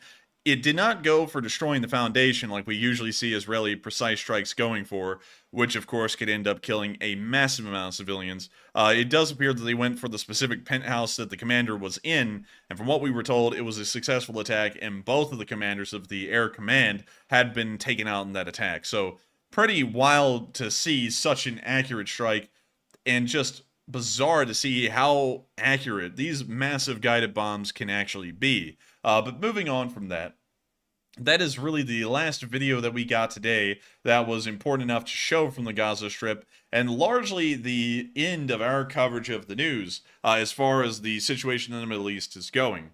Of course, if you are joining us right now, as many of y'all most likely are, make sure to pretty much just rewind the video to about 10 minutes into the stream, and you'll be able to listen to the major breaking news bulletins that we were bringing out earlier tonight, making sure to cover, which is largely what the title is about. U.S. forces moving inside of Israel and also in the surrounding area, as well as the aircraft carriers that are moving in as well, and also the Islamic resistance in Iraq, who's being supported by Iran, attacking U.S. bases, and also the official statements by U.S. politicians that are saying that the Iranians are in fact conducting the attacks against U.S. bases. And when I say politicians, I mean Department of Defense officials, not just some random Joe Blow from Congress who wants to say whatever he likes. So just making sure to put that out there because, you know, a politician saying something, you can take that with a grain of salt. And a OSINT expert or an analyst saying that, you can largely take that with a lot more credit. But with that, that is largely the conclusion of the news as we have it right now. And we're about to be moving into the next part of the stream again, where we get to talk to all of y'all about the situation going on, get to answer as many questions as possible, and also get to thank the folks who threw in super chats for helping us to support this channel and do this as a job. And so with that, what do we got, Matthew? All right, so moving into our final question segment and also poll segment, I got to say, it is strange not having the speech from President Zelensky tonight because typically we have that right before the segment, and we didn't have it tonight. But to go ahead and address the poll that we have here, it says, early reports indicate that Putin went into cardiac arrest this morning and had to be resuscitated. And what are your thoughts? And I know that is a very bold and very big claim right there, and I do have a source for it. That is not just the Telegram channel that people are mentioning in the chat, but take it with a grain of salt still, because we need more information to back this up. 36% said unsure, 34% said it sounds unbelievable, and only 30% said it sounds believable. And on this one, I'm going to be completely honest, I'm not really sure what to think. I want to believe it's true, but at the same time, for some reason, devils like Putin, they don't simply just die out of the blue like that. Like they say sometimes, the good die young and the evil ones live a long time. And Putin seems to be one of these people that's probably going to live a long time just because he's so evil. I don't know why it works like that, but that seems to be the way it works. But Enforcer, what say you?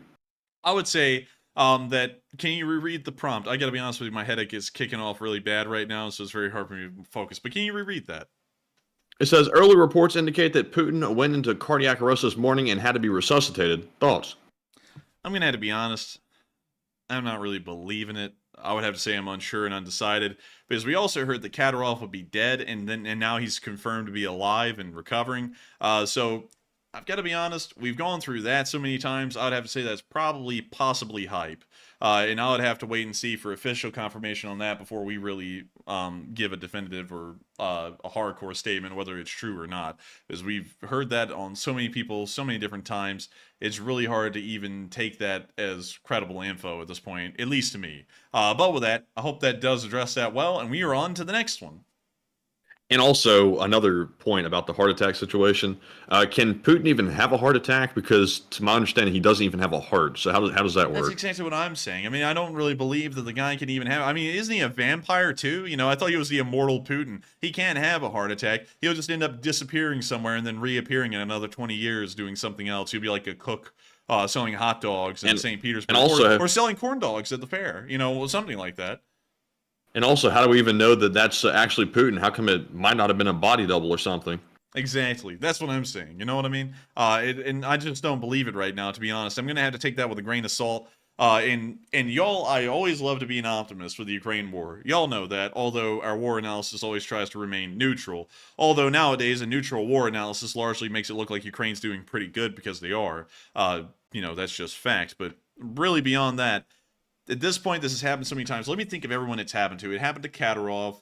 It happened to Prigozhin a couple of times before he actually did get whacked. And then now, and it's happened to Putin many times throughout the war. He's disappeared every once in a while, and people go, is he dead? Shoigu is one. It was said that Shoigu had a heart attack and died, and then he popped back up again.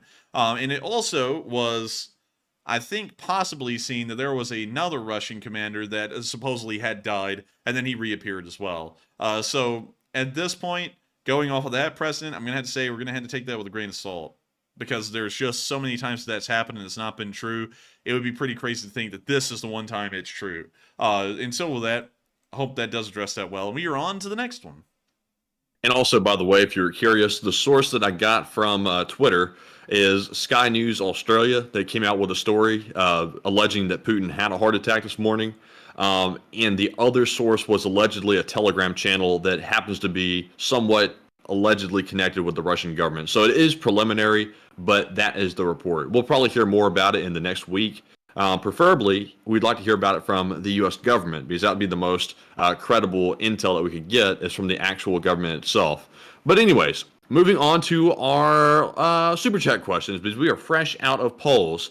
The first one goes to Jack Ray, who puts in a $50 donation and does not leave a comment. But Jack Ray is another longtime channel legend, and thank you very much for that support and helping to keep us running. And Enforcer, what say you? And Jack Ray, truly a channel legend. You've been around for an incredibly long time and helping this channel to keep on running. I got to thank you for being here with us tonight, Jack, and supporting this channel and helping us to keep this thing rolling. Because if it wasn't for folks like you who supported this channel, we wouldn't be able to keep this thing going. And I mean that completely. Y'all have been the gears behind this channel who have helped us to continue to grind out day after day of news every single night. And have been able to help us to be able to, live, to be able to eat, to pay our bills, and do everything else in the background that makes this possible for us to be war analysts and do this as a job. If it wasn't for folks like you, Jack Ray, who have been around forever and have also helped to support this channel, it wouldn't have been possible. And so thank you so much once again. I hope that does address that well. And we are on to the next one. And thank you so much once again. And the next one goes to Panama Floyd, who's another longtime channel legend who puts in a $20 donation. And huge shout out to Panama for that support. And they said $20 for Monday coffee, and still don't know how y'all do this. And take a question from the chat. And man, I'm telling y'all, we're doing it. We're doing it. We're getting it done. And for some reason, I don't know why. It's probably just because, I'm hyped up because we're doing a stream on Monday, which we typically don't do. So I'm a little bit more alert than last night. Also, by the way, Panama, I forgot to mention that we did hit $7,000 raised last night on that Revive Soldiers of Ukraine fundraiser, which we forgot to mention at the beginning, which was tremendous. And also, huge thanks to the LSA once again for making that happen. And Enforcer, what say you? And I got to thank you so much for enjoying this channel, Panama Floyd, another channel legend as well. And I got to thank you so much for helping the channel to keep on running. And also getting us some Monday coffee fund.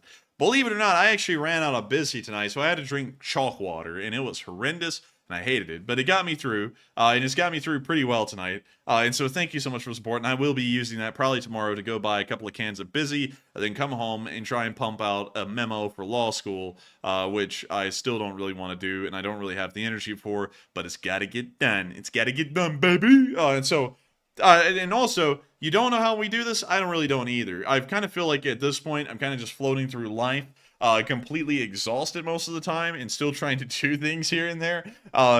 Here and there, I do this nearly daily at this point. And this week, I'll be doing this, I'll be doing this for like 8 straight days, starting from Sunday to Sunday. Yes, I think that'll be 8 straight days. But still, and thank you so much once again for support. I have honestly no idea how I'm actually doing this and keeping this thing rolling at this point.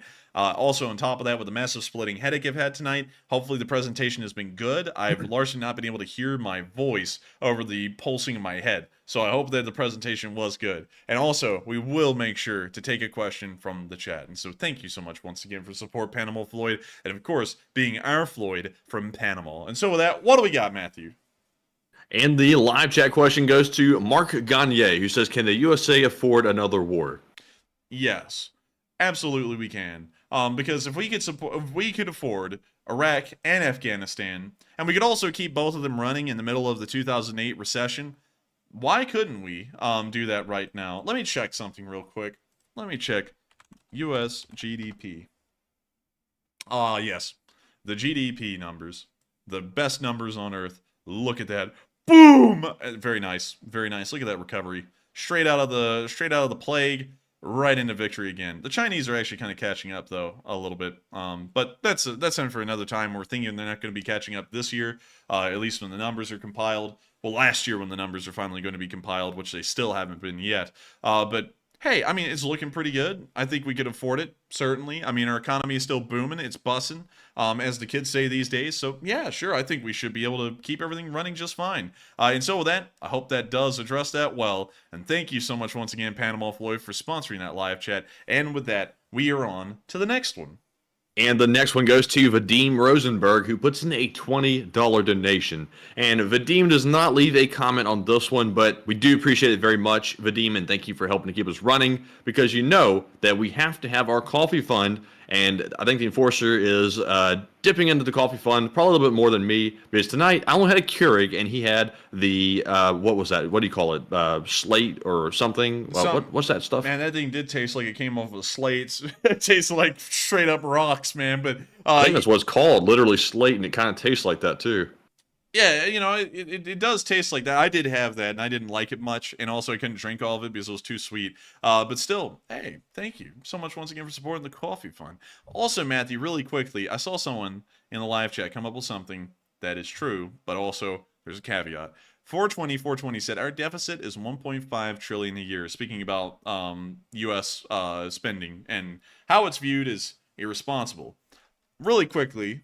I actually want to go down a rabbit hole for that one, because I think this is going to be mind-opening for many people when y'all see this. Anti-FDR campaign ad. Let me see if I can get it. The money printer go brrr. Man, 420 said, why collect taxes when we just print money?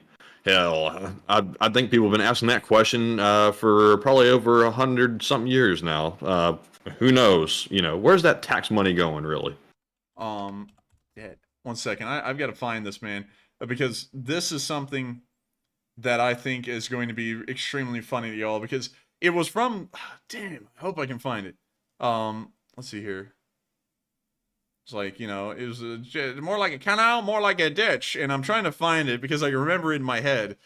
But y'all got to see it. Now, my suggestion to you, Enforcer, with your headache and everything going on, I would probably keep moving on to live chat questions, so that way you can get some rest. So that way tomorrow we can be good to go. What? No, man. Listen, man. When I'm in it, when I'm in for a pound. When I'm in for a penny, I'm in for a pound. You know what I mean? And I gotta find this thing. You know what? I'm just gonna summarize it to y'all because I don't think I will be able to find it. So, anyways, way back in the day when I forgot the damn guy's name, Huey Laurel, something like that, was running against FDR. And don't take that for what it is, but way back in the day, the guy ran an anti-FDR ad against FDR. I think it was in like 1936. And in the ad, he sits there and says, "The national debt is climbing. Look, it's gone from 20 billion when he was in office up to 90 billion. The country is going to default on its debt soon, and it's going to collapse." And everyone was, "Oh my God," you know, and everyone was freaking out back then.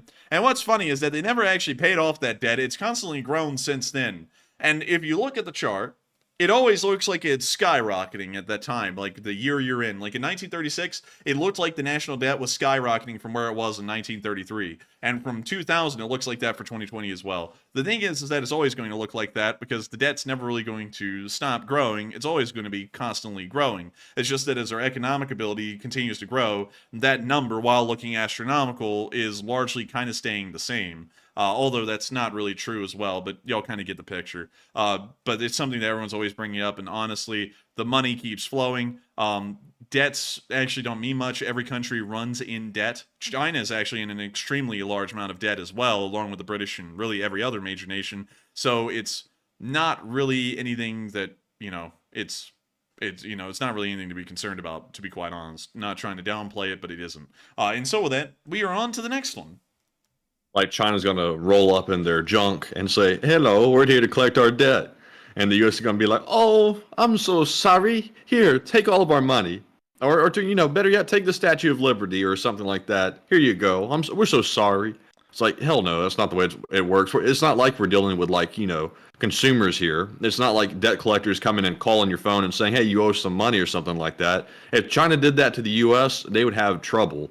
No matter if they're owed the money or not, because unless you have the ability to come take stuff by force, which China does not, we would be able to fend them off pretty easily. Well, not necessarily easily, but pretty well.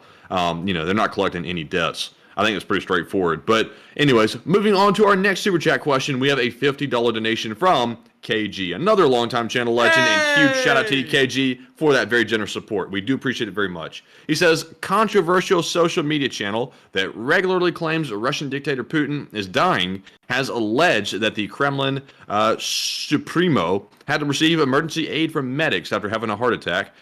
Don't waste your time reporting on this. It's all disinformation. And it could possibly be. We're not really 100% sure yet.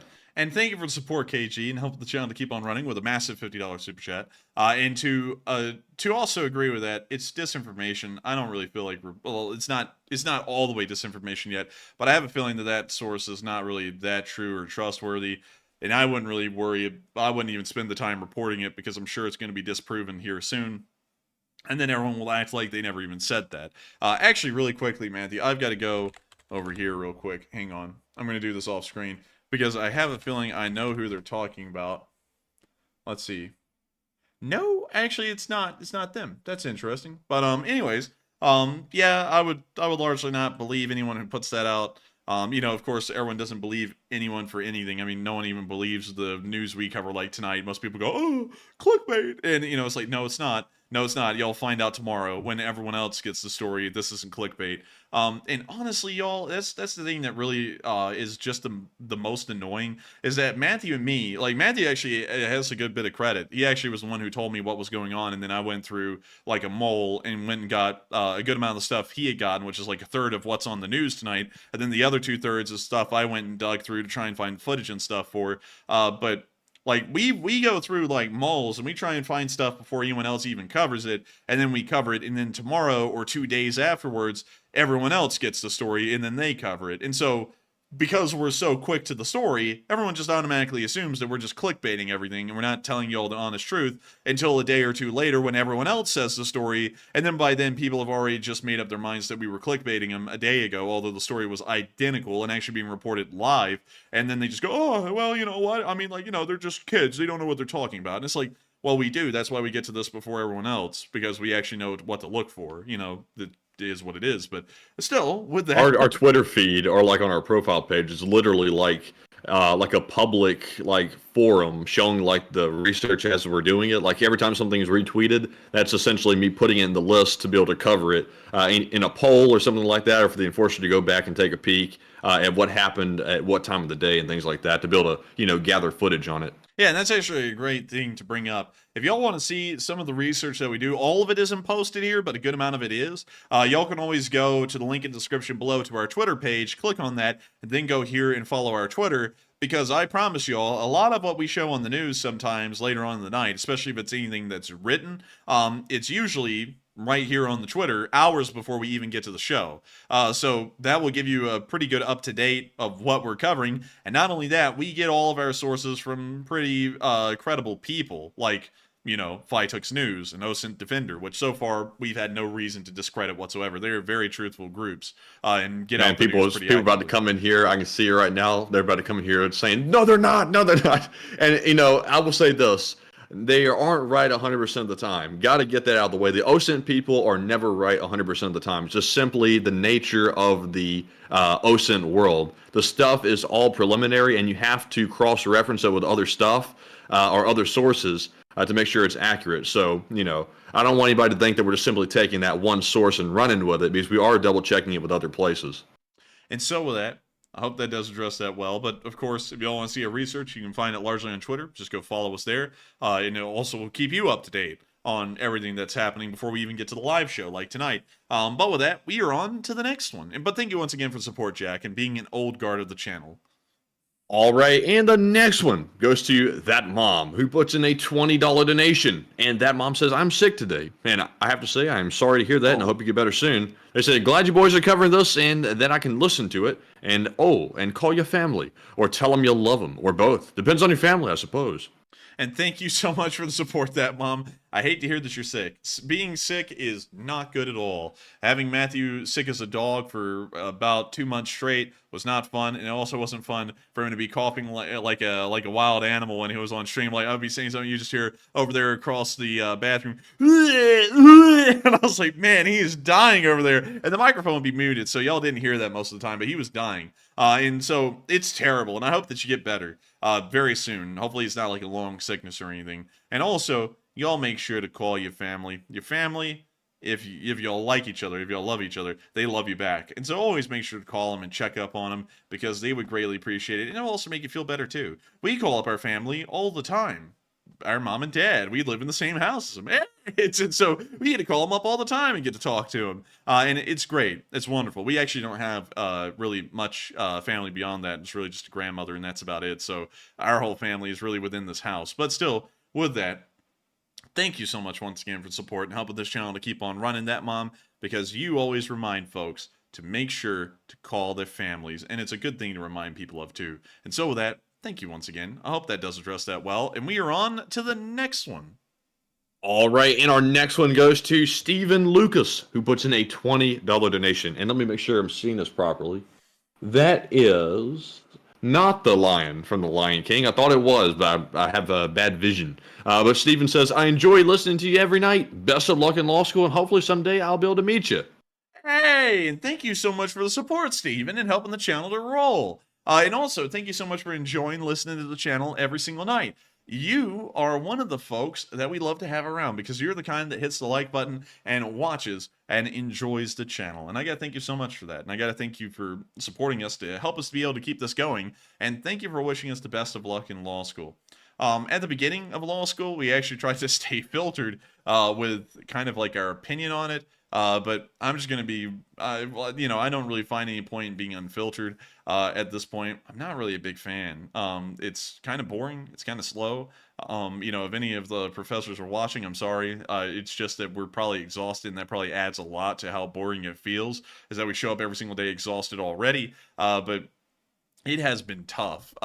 Not on like the academic side, actually. It's just been tough trying to stay awake in the classes, because I'm just so freaking tired most of the time when I get in there. But hopefully someday I will be able to meet you too, because we love to meet viewers whenever we can. We've been able to meet a small amount, and you know, every single one of them has been absolutely incredible. I've never had a bad experience meeting anyone in real life yet. And I hope that I never will. And I can't wait to meet you in the future sometime, Stephen Lucas. We were thinking that if the Elite Spring Army grew to be big enough, like say if we hit 500,000 subscribers or something like that, we may actually try and do a fan meet somewhere, because then the channel would probably be big enough that there would be a big enough crowd to have a fan meet at that point. And I think that would be incredibly cool. And we would get to meet all of y'all and take pictures and do all kinds of fun stuff, sign shirts, you know, the whole kit and caboodle. But still, thank you so much once again, and thank you for wishing us the best in law school. We will try our best. Maybe that's why I have a headache. And with that, we are on to the next one.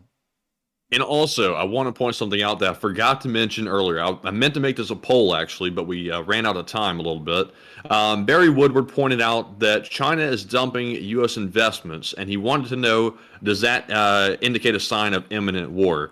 And just for your information, it came out today that China has sold the most U.S. assets in 4 years. They dumped $21 billion of U.S. stock and treasury bonds today.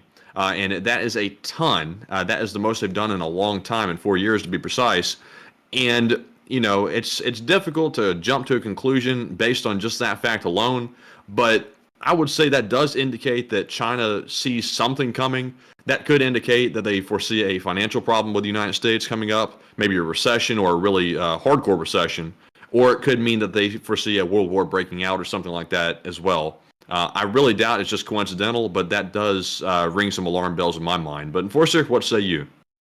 And I would have to say, it does ring some alarm bells, but considering it's the largest sell-off in just the past 4 years, and considering the last time we did that 4 years ago, we didn't go into war, it may not be that much of a great indicator. It may be a little bit of a light indicator, but not one good enough that you can go, oh yes, that's preparing for war. Because 4 years ago we didn't go to war with them when they sold off apparently an even larger amount, because you know this is the largest amount since 4 years ago, which means that 4 years ago they had sold off even a larger amount. So it may be coincidence, or it may be because of what they're seeing in the Middle East, but I don't think it's that great of a indicator that they are going to be, going to war. Also, Matthew, really quickly, I have to do another look because the Bayou Hunter Richard put in who it was, and let me go see if that is the one. Campaign ad. Oh my lord, if I can find this, it's gonna be hilarious. Let's see here. Oh dang. Hang on, I don't think, dang it, it's not it. I'm sorry. Bayou Hunter Richard. I don't think that's the candidate because I can't find the one where it's like, look, we're in debt, we're in massive debt, and like I can't find it still. I don't think that was the guy. But try and give me another name, and I'll look it up again and see if I can find it. But with that, we are on to the next one. All right, and the next one goes to Margaret Hemsley, who puts in a $15 donation. And thank you very much, Margaret, as well for that support. And she says, you'll need this for a potion. Or excuse me, a potion, what the hell? To duplicate yourselves. Either that or one that stops your need for sleep. And you guys are the best. Thank you so much for the support, Margaret. And I saw a lot of people in our comment section being massively supportive of us taking a night off, which we were greatly appreciative of. But I also saw a equal number of people, I think including you, Margaret, who were like, why don't y'all get some other people to run the show? And the reason, to run the show when we're not running it, because we can't be everywhere all the time. The reason why is because I have very exacting standards on what I consider to be good. And I'm a little bit of a control freak like that, to be entirely honest. Matthew and me are both massive control freaks and also run a very tight ship on the back end side of things to make sure that this runs well. I don't think we could get that kind of ethic out of folks who weren't here to found it and weren't here to try and make the, not to sound like Disney, but make the magic happen on screen, like with all the jokes, the reporting, our style of reporting, trying to make it flow. I don't think we would get that kind of passion out of most people. And also, it makes me feel like I would be one step removed to the point I may as well not even be doing it at that point, because if someone else is doing it, what am I doing running this thing? So I do thank you for the support, and it is an idea, it's an idea out there, but at the same time, I could just never do that, because I would feel like I wasn't doing my part to cover this news, and I also feel like I'm taking it a little too easy, especially with what we cover, which is war, and, everyone that we're covering stories on has it so bad, I kind of feel a little guilty, kind of acting like we need to have mental health breaks and stuff, because none of those soldiers get them, so why in the world, with us being in air conditioning inside of a nice, pretty decent little basement here, why in the world should we be the ones to be able to have a break and take it easy? And that's one thing I've got to be honest, I really don't like in the OSINT world. Like, I get it if gaming channels and prank channels want to do that. I mean, go live it up. That's their thing. But with war analysts and OSINT folks, it's kind of like, we actually know what's going on over there. We know how bad it really is for those folks. So I'd feel pretty guilty taking some time off and having a fun time. Because then I started feeling like historically I'm like Louis the 16th or Marie Antoinette or the Romanov family in Russia. Everyone's dying around you while you're having a little fun time in a bar, getting some drinks and having cake. It feels really aloof, especially knowing what goes on. But still, thank you so much once again for support. I hope that does address that well. And with that, we are on to the next one. All right, and the next one goes to Tom Pinky, who puts in a 10, along with Scott Mensing, who also put in a 10, and it said, keep on trucking, LSA Enforcers. And thank you both. And thank you so much for enjoying the channel and supporting us to help us keep this thing running, and we will keep it trucking, and long live the Lee Spring Army. And thank you once again for the support. And with that, we are on to the next one. All right, and real quick, I need to get something on the live chat, and there we go. And our next one goes to Bob Dole. And Bob Dole is here in the chat. He puts in a $10 donation, and thank you very much, Bob, for that support. He says, with all this conflict in the world, Ukraine versus Russia, Hamas versus Israel, me versus the raccoon eating my dog's food. Do you have any predictions for how many of these conflicts will pan out and maybe peace? Well, all of them will have to eventually end in some kind of a peace. I can't put that out there, so that's a little bit of a silver lining to the whole thing. But the war in Ukraine is going to drag on for a good while longer, well into next year for sure. And also inside of the Middle East, at least at the moment, it is not kicking off today. I want to make that quite clear. Like, the U.S. isn't involved in a war with Iran today. It looks like we're moving in that direction, though, in the next few weeks, however, or the next few days. It does appear that that's quite clear at this point. So that still has a chance, although I think it's almost past the point of no return. It has a chance to have a diplomatic end to it before it actually gets into a war. But with Ukraine, it's going to take a little bit while longer before the negotiating table is seen again. And so with that, I thank you so much once again for support. I hope that does address that well, and we are on to the next one. And the next one goes to Blue Flame 777 LSA, who puts in a 10 as well and says, Poopler can be did. Don't care. Question to chat. And I wouldn't care either. So thank you for the support, and we will make sure to take a question from the chat. And so with that, what do we got, Matthew? And our question from the chat goes to Andrew, who says, will American troops returning to Syria work with Kurdish troops, in parentheses, terrorists according to Turkey?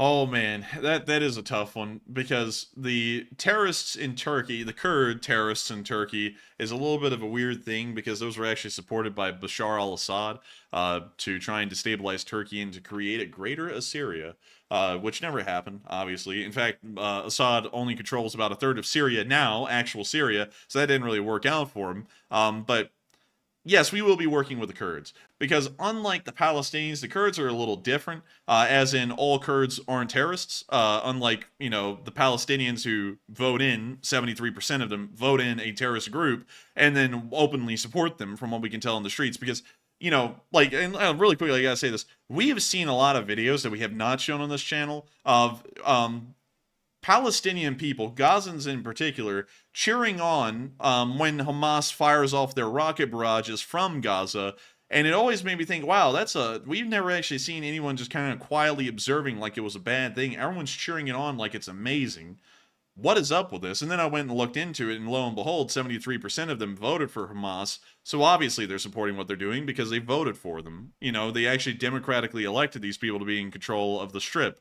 So unlike that, where you could actually argue that the majority of the Gazans are in support of Hamas and therefore kind of associated or at least sympathetic with terrorists, the Kurds are not really that way. The Kurds in northern Iraq are largely peaceful with the rest of the Iraqi people and kind of have a semi-autonomous region up there. And in Syria, they're their own separate faction that we've supported fighting against the Bashar al-Assad regime that one day in the future hopes to try and create some kind of a small part of Kurdistan, and also to bring Syria under a democratic leadership instead of the leadership of a dictatorship like Assad's. The Kurds in Syria are completely different than most Kurds that you would find in Iraq and Syria, because those were a lot like the Syrian and Iraqi Kurds that we still see now, but they were radicalized through Assad and were also very unhappy with the way they thought the Turks were oppressing them back in the 60s and 70s.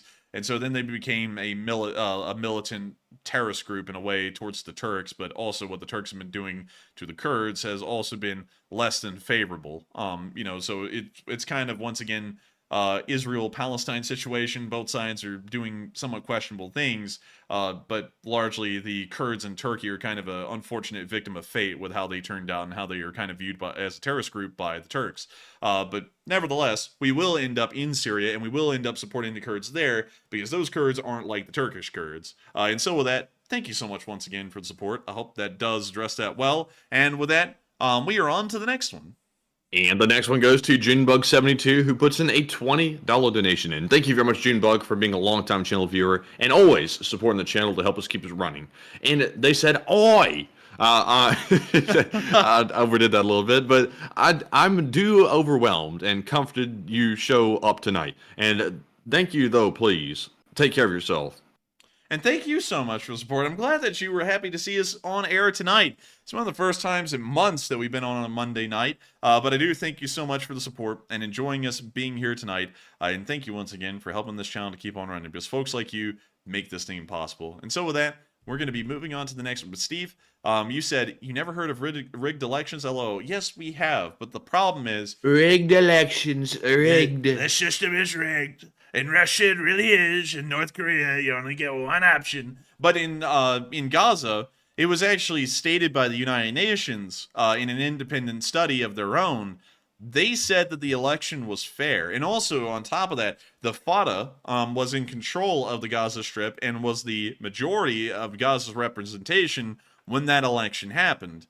And considering that the Fatah is also something of a terrorist organization on its own, but a lot less extreme than Hamas is, that shows that they could have easily rigged the election in their favor. And so the fact that the Hamas overwhelmingly won the election, that shows that apparently, even with possible meddling, the votes just overwhelmingly were in favor of Hamas at the time. So yes, I have heard of rigged elections, but according to the UN, this one was not. And it was an actual fair election where 73% of the population voted for them. And also, a lot of people have been saying that voter intimidation is a thing. And if that was true, why was it only 73%? Why wasn't it something in the 90s? We see that Putin gets elected every single time it comes around to an election cycle. In the 90s, it's like 91 or 92% of the country vote for him inside of Russia. That's obviously a rigged election. But in Gaza, Russia's always rigging those elections. I'm telling you, every time they stuff those ballots better than you've ever stuffed a ballot. I'm telling you, rigged. The top 1% of this country runs half of this country's votes. But moving on from that, I would say that shows that it was 73%. And also, Astral said it wasn't 73%. Astral said it was 44% or something. Let me look real quick. Let me go look. Let's see. History of Israel, Palestine. Hopefully. Let me go here. Let me go there. I think I'll have to confirm those numbers back off stream, because from what I could tell, it was the majority back when I was reading it, and I was like, the majority. But I'll have to go back and double check. But still, the fact that it was only 73% shows to me it most likely wasn't rigged. Also, if we're arguing that, Steve, and I'm not saying that it's just, like wrong or, anything like that. I'm just trying to make some arguments here to show or be a little bit of a devil's advocate. Zelensky also won the presidential election in Ukraine on a very similar margin to that.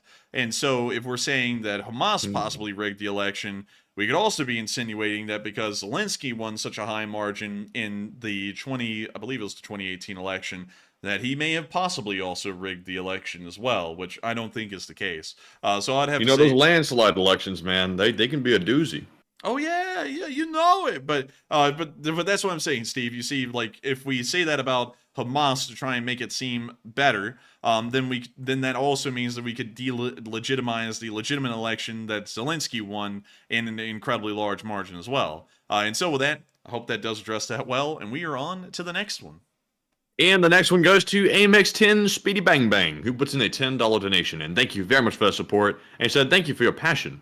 And thank you so much, AMX10 Speedy Bang Bang, for the support and helping the channel to keep on running. And thank you for enjoying our passion for getting out the news, because, of course, it means a lot to us to be able to get out the news at all. And I think a lot of y'all can tell that, especially when we run news on our nights off. Instead of just taking the night off, if it's big enough news, we end up covering it. And so with that, thank you so much once again. I hope that does address that well. And with that, we are on to the next one. And the bots and haters would come in and have you believe, like the meme goes, they have no passion, they have no vision, they have no mindset. Yes. And I'm sure nobody knows the meme that I'm talking about, so it probably just fell flat. But anyways, moving on to our next Super Chat question. We have one from Wapalong Cassidy, who puts in a $6 donation. And thank you very much for that support. And he said, USA and Israel have just been waiting to neutralize Iran and will never abandon Israel. And to be truthful, nothing unites the U.S. as a common enemy. And I gotta agree, nothing unites the United States like a common enemy. Although, I do have to admit, we've seen a large amount of pro-Palestine supporters. And it's a little weird to me because, everyone condemns terrorists on one measure and then they support them on the other. And I'm like, well, that doesn't really make much sense at all. That's kind of contradictory to me, at least. And I'm not getting it. To be entirely honest with y'all, I'm not getting how in the world there are that many people who support Hamas in Palestine in the U.S. And there's also people in the Ukraine war world that have really blown me away with how openly they'll support the Palestinians and inevitably Hamas. Because considering that the Palestinians voted Hamas in, Hamas isn't just like some terrorist group that's overlording these people. These people voted them in. They're representing Palestine as far as we're concerned. And so going off that, if you support Palestine, you support Hamas. And if you support Hamas, you support Palestine. They're all largely one and the same thing at this point, based off of there actually being a legitimate election that was held that put them in charge. And so going off of that, it's completely blown me away how people will support them in this story, especially knowing the history, which is very similar to Ukraine's, with how the Israeli people lived there originally, were displaced by another group. They eventually were able to get their land back for the first time in hundreds of years, really thousands of years for them. And then once they get it back, the other group acts like they still have a legitimate claim to it and conduct terrorist attacks against them to try and get it back. In the nutshell, that's really the same story for Ukraine and Israel. And in Ukraine, they go, oh, I support Ukraine completely. And then in Israel, they go, oh, I do not support Israel at all in defending their sovereignty, in trying to defend their citizens from being massacred in the thousands. I think they should just give up their land to Palestine and all be genocided, because that's what the Constitution of Palestine and Hamas say. It's like, I don't get that. I really don't get that at all. And, I largely try and stay very convicted with my statements, but that just doesn't make any sense to me at all for people to support a terrorist group in one country and act like it's different from another. It's the same across the board. And so with that, that's what gets me. I don't understand, it's mainly the people that are trying to justify a losing position that make this argument. But I think pretty much nobody disputes that Hamas is Palestine. It is one and the same. It's just a different arm of it, and it's the more radical arm of it, but it still exists there on that territory, and nothing's really being done about it because it's being basically allowed to operate without any problem. And then you have Hezbollah, which is basically being indirectly supported by Iran, which is another arm of Iran's group that goes out and does the dirty work. And it creates a certain small level of plausible deniability for the people to say, these groups aren't truly connected with, Palestine or Iran, and they're just out there doing their own thing. But, we don't live in a vacuum. We know what's actually happening here. They get funded by these larger states, and that's the only reason these terrorist groups can really fester and be allowed to grow, because these other countries come in and support them. That's true. And another thing that I've noticed as well, that is a little weird to me, and I don't know if y'all have noticed this, but there's a decent amount of anti-Semitic people that support Palestine. Like, they're openly anti-Semitic. And of course, many of y'all know, like some of y'all know, that it's actually become something of a joke nowadays whenever people say, something's anti-Semitic because it's thrown about so much. But I've actually seen, like on Twitter, going around getting the news today, people who openly make the Jews sound like they're evil people that deserve to die just because they're Jewish. And that's just sick. I mean, it's like, yeah, I get it. You may not like Israel, maybe the government or something. It's like, that's one thing.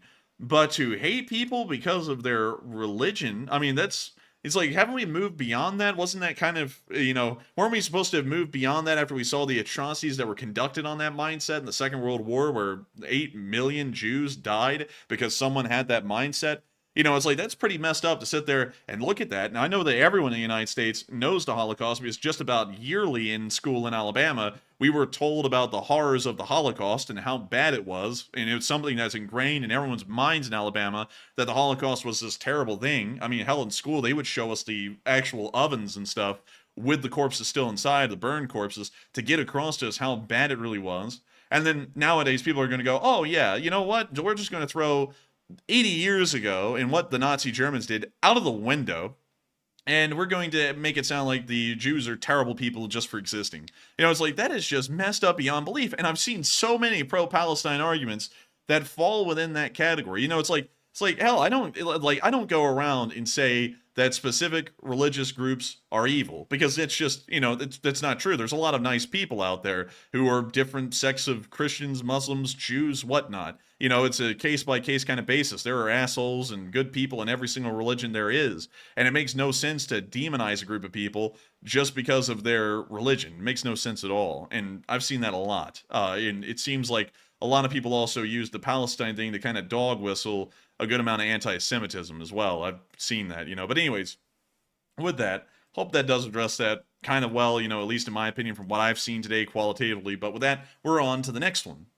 And the next one goes to Phantom23, who puts in a $10 donation. And thank you very much for that support. And it says, it dawned on me when I went to let's see here, a Jewish compound recently, walled armed security, and then I remembered the Jews are a persecuted people, and even in America. Thank you for the support, Phantom23. And I would actually have to kind of agree with that a little bit, kind of not. We actually have a very large Jewish population here in Birmingham. Birmingham is actually known for having one of the largest Jewish populations in the Southeast. A good amount of them actually live in Mountain Brook, but they're actually not that persecuted here. They're actually quite public about being Jewish in Birmingham. And it's like, it is what it is. I mean, they're Jewish. There's Muslims here. There's Christians here. You do you. It's America. No one really has a right to tell you what you can and can't do. That's the whole point of the country. But at the same time, there are people out there who kind of still have that mindset that, they just hate on Jews. And I'm like, I don't really get it because, having met a decent amount of Jews is like they're normal people like everyone else. So I don't really get what the hatred behind them is. I'm not really seeing it. And so if you've seen that somewhere in America, that's not actually, funnily enough, not in Alabama, although everyone makes out Alabama to just be this extremely like hateful place. It's really not. I mean, everyone kind of gets along down here fairly well. And so thank you so much once again for support. I hate to hear that it's like that somewhere in the United States, and it certainly is like that with what is it, Matthew? El Al Air, which is the Israeli airline. Oh yeah, the Israeli airline that has like the really ramped up defenses on the aircraft, like the civilian aircraft, chaff and flares, all that kind of stuff. Yeah, they have to soup up the security on those things because El Al Air, which is the Israeli airline, is actually a target for Islamic extremists most of the time. But still, with that, I hope that does address that fairly well. Let's see, I'm trying to see what people are saying. Someone said someone said this, Matthew. I saw this was very interesting. I'm not going to list off their name, but they said they are rich in reference to the Jewish people, and said the F, meaning like, what the hell do you mean? Does I don't get this. Like, does someone being rich mean you have to hate them? I mean, can't they just be nice, normal people and be rich or poor or somewhere in the middle? I mean, how in the world does that qualify someone as being a good person or an evil person, depending on whether they're rich or not? And all Jews aren't rich. I mean, hell, that's what I was about to say. You can't generalize them all the same. There's a large amount of Jews that live in New York City, and hell, I don't see every single one of them living in a marble penthouse. A lot of them live in normal apartments like everyone else in New York City, and that's one of the largest Jewish populations there is. And I don't really get why, and I also don't get that at all either, why people act like just because you're different than someone else in some way. And that's why I don't think hatred will ever end, because if you got rid of religion, it's going to be wealth. And if you get rid of wealth, it's going to be looks. And if you get rid of looks, it's going to be a never-ending thing with people hating someone for something different. But just because someone is rich or poor or in the middle, that doesn't mean they're people you got to despise or hate. I mean, they're still nice people. It's just that they have a little bit more or a little bit less than someone else. I don't really get what the thing is. And also, it's like, we can't generalize groups of people. It's like there's, all Jews are not the same. I don't know why people, lump Jews into one category like they're all like identical people. They're all very different. I've seen Jewish people that are across all kinds of spectrums of like different mindsets and things like that. Some are extremely religious, some aren't. Some like adopt different lifestyles and things like that. I mean, they're all over the place. They're not just one type of person, and everybody likes to, slap a label like, they're all rich or something like that. It's like, no, that's not true whatsoever. That's just a bunch of stereotypes that are sort of advanced. Yeah, and this is something as well. I don't know if maybe people stay in cliques or groups or something, but I've met poor people who will give you the shirts off of their backs just because it's their way. And I've met very rich people who will also do nearly the same thing for you as well. And I've met, vice versa. I've met poor people who are some of the meanest, shrewdest people you've ever met, and I've met rich people who are like that too. And I don't really get why people always try and generalize groups. Because one thing I know, after dealing with many different people, and funnily enough in Alabama, apparently I've had a lot more experience meeting all kinds of different people than most people have, because some people have preconceived notions about certain groups. I found out that it's really a mixed bag. You can end up running into anyone, and they could be one of the worst people you met or one of the best people you met, regardless of the stereotype that they already have, whether they be rich, poor, different culture, different ethnicity. It doesn't matter. What matters is their quality and character as a person, not what they have materially or what they look like that defines them. That's nothing at all to determine if a person is good or not. And also, if there are some rich Jewish people, good for them. They apparently made it, and good for them. And I don't know. I think there's just a general trend these days. Anybody that has a load of money, like I'm talking about, like multimillionaires and billionaires. It's just like the end thing to do for people to start hating on them just because they have some money. But, you know, Jewish or whatever they are, it's like, you know, if you somehow found a way to make a load of money and you became successful, good for you. Yeah, you know, I gotta be honest with this. A lot of people, I see a lot of hate on specific folks. Really, honestly, I see hate for nearly every billionaire there is. Like, people nowadays even hate Richard Branson. I'm like, you know, like, I don't get into these people's personal politics and stuff because a lot of people hate them for that. But, you know, Richard Branson doesn't seem like that bad of a guy. I mean, you know, pretty eccentric, sure, you know, pretty much every billionaire is. But he seems like a pretty nice guy. You know, all of them seem like pretty nice guys. I don't really see any of them that seem like terrible people. But people just hate them because they're, you know, billionaires or something. I'm like, I don't really get it. You know, because that's like, that would be like the billionaires hating on poor people just because they're poor. It's like, that doesn't really make sense either. It's like, those could be great, nice people. You don't know. Like, why be rude to them like that? But anyways, with that, we're on to the next one. And the next one goes to Mark Gagne, who says, what happened to Mondays off? And he throws in a 5. And hey, thank you so much for support, Mark. And we made a special exception tonight because the news was just that juicy. We had to get on air and we had to cover it. And so with that, thank you so much once again for support. I hope that does address that well. And with that, we are on to the next one. And the next one here goes to Green Eyed Girl, who puts in a $5 super chat. And thank you very much for the support. And he said that this is for the Tylenol Fund. And thank you so much for the Tylenol Fund, Green Eyed Girl, because I'm probably going to be taking another one once I get off air. And so with that, thank you so much once again for support. I hope that does address that further well. And also, really quickly, I saw Angry Penguin say something good. He said there's some seriously sociopathic billionaires out there, and that's what you think. But I've got to be honest with you, I think everyone's kind of like that deep down because, you know, whenever you see anyone go from having some stuff and then they go to having a lot of stuff, almost everyone turns into the same person. And so that's why I'm not really one to like bash them for that, because it's like, you know, anyone in that position I feel has a pretty good chance of, you know, getting self-absorbed and stuff. You know, so I don't really like to bash on people like that. I'm actually pretty sure they're nice people when you get to meet them. No one gets to meet them though. Like, for example, that's why I don't go around hating on people and acting like I got a passion of hating them. Like Millie, you know, because a lot of y'all know I don't like what Millie does. But I don't hate Millie as a person. I mean, whenever you hear Millie talk, he doesn't seem like that bad of a person. He seems like someone you could chit-chat with and probably be a good friend with. But at the same time, I don't agree with his decisions. But that doesn't mean I have to start hating everything about the fiber of his being. But with that, I hope that does address that well. Kind of trying to compare apples to oranges there. But with that, we're on to the next one. And the next one goes to Stray Cat 241, who puts in a 2 and says, sad, but other countries were basically poking us. And thank you for the support. And it is sad, but we've got to do what we got to do if people are poking us like they are right now. And if we get involved, we have to get involved. And so with that, thank you so much once again. And we are on to the next one. And shout out to Wapalong Cassidy once again for a $2 super chat. And they said, let's see here. Let me look this up real quick. Let's see. Let's see here. He said to look up the term kibbutz. Kibbutz. It appears to be Hebrew, an international community in Israel that was traditionally based on agriculture, kibbutz. Interesting. Well, I have a big voice crack there. And let me put that in here.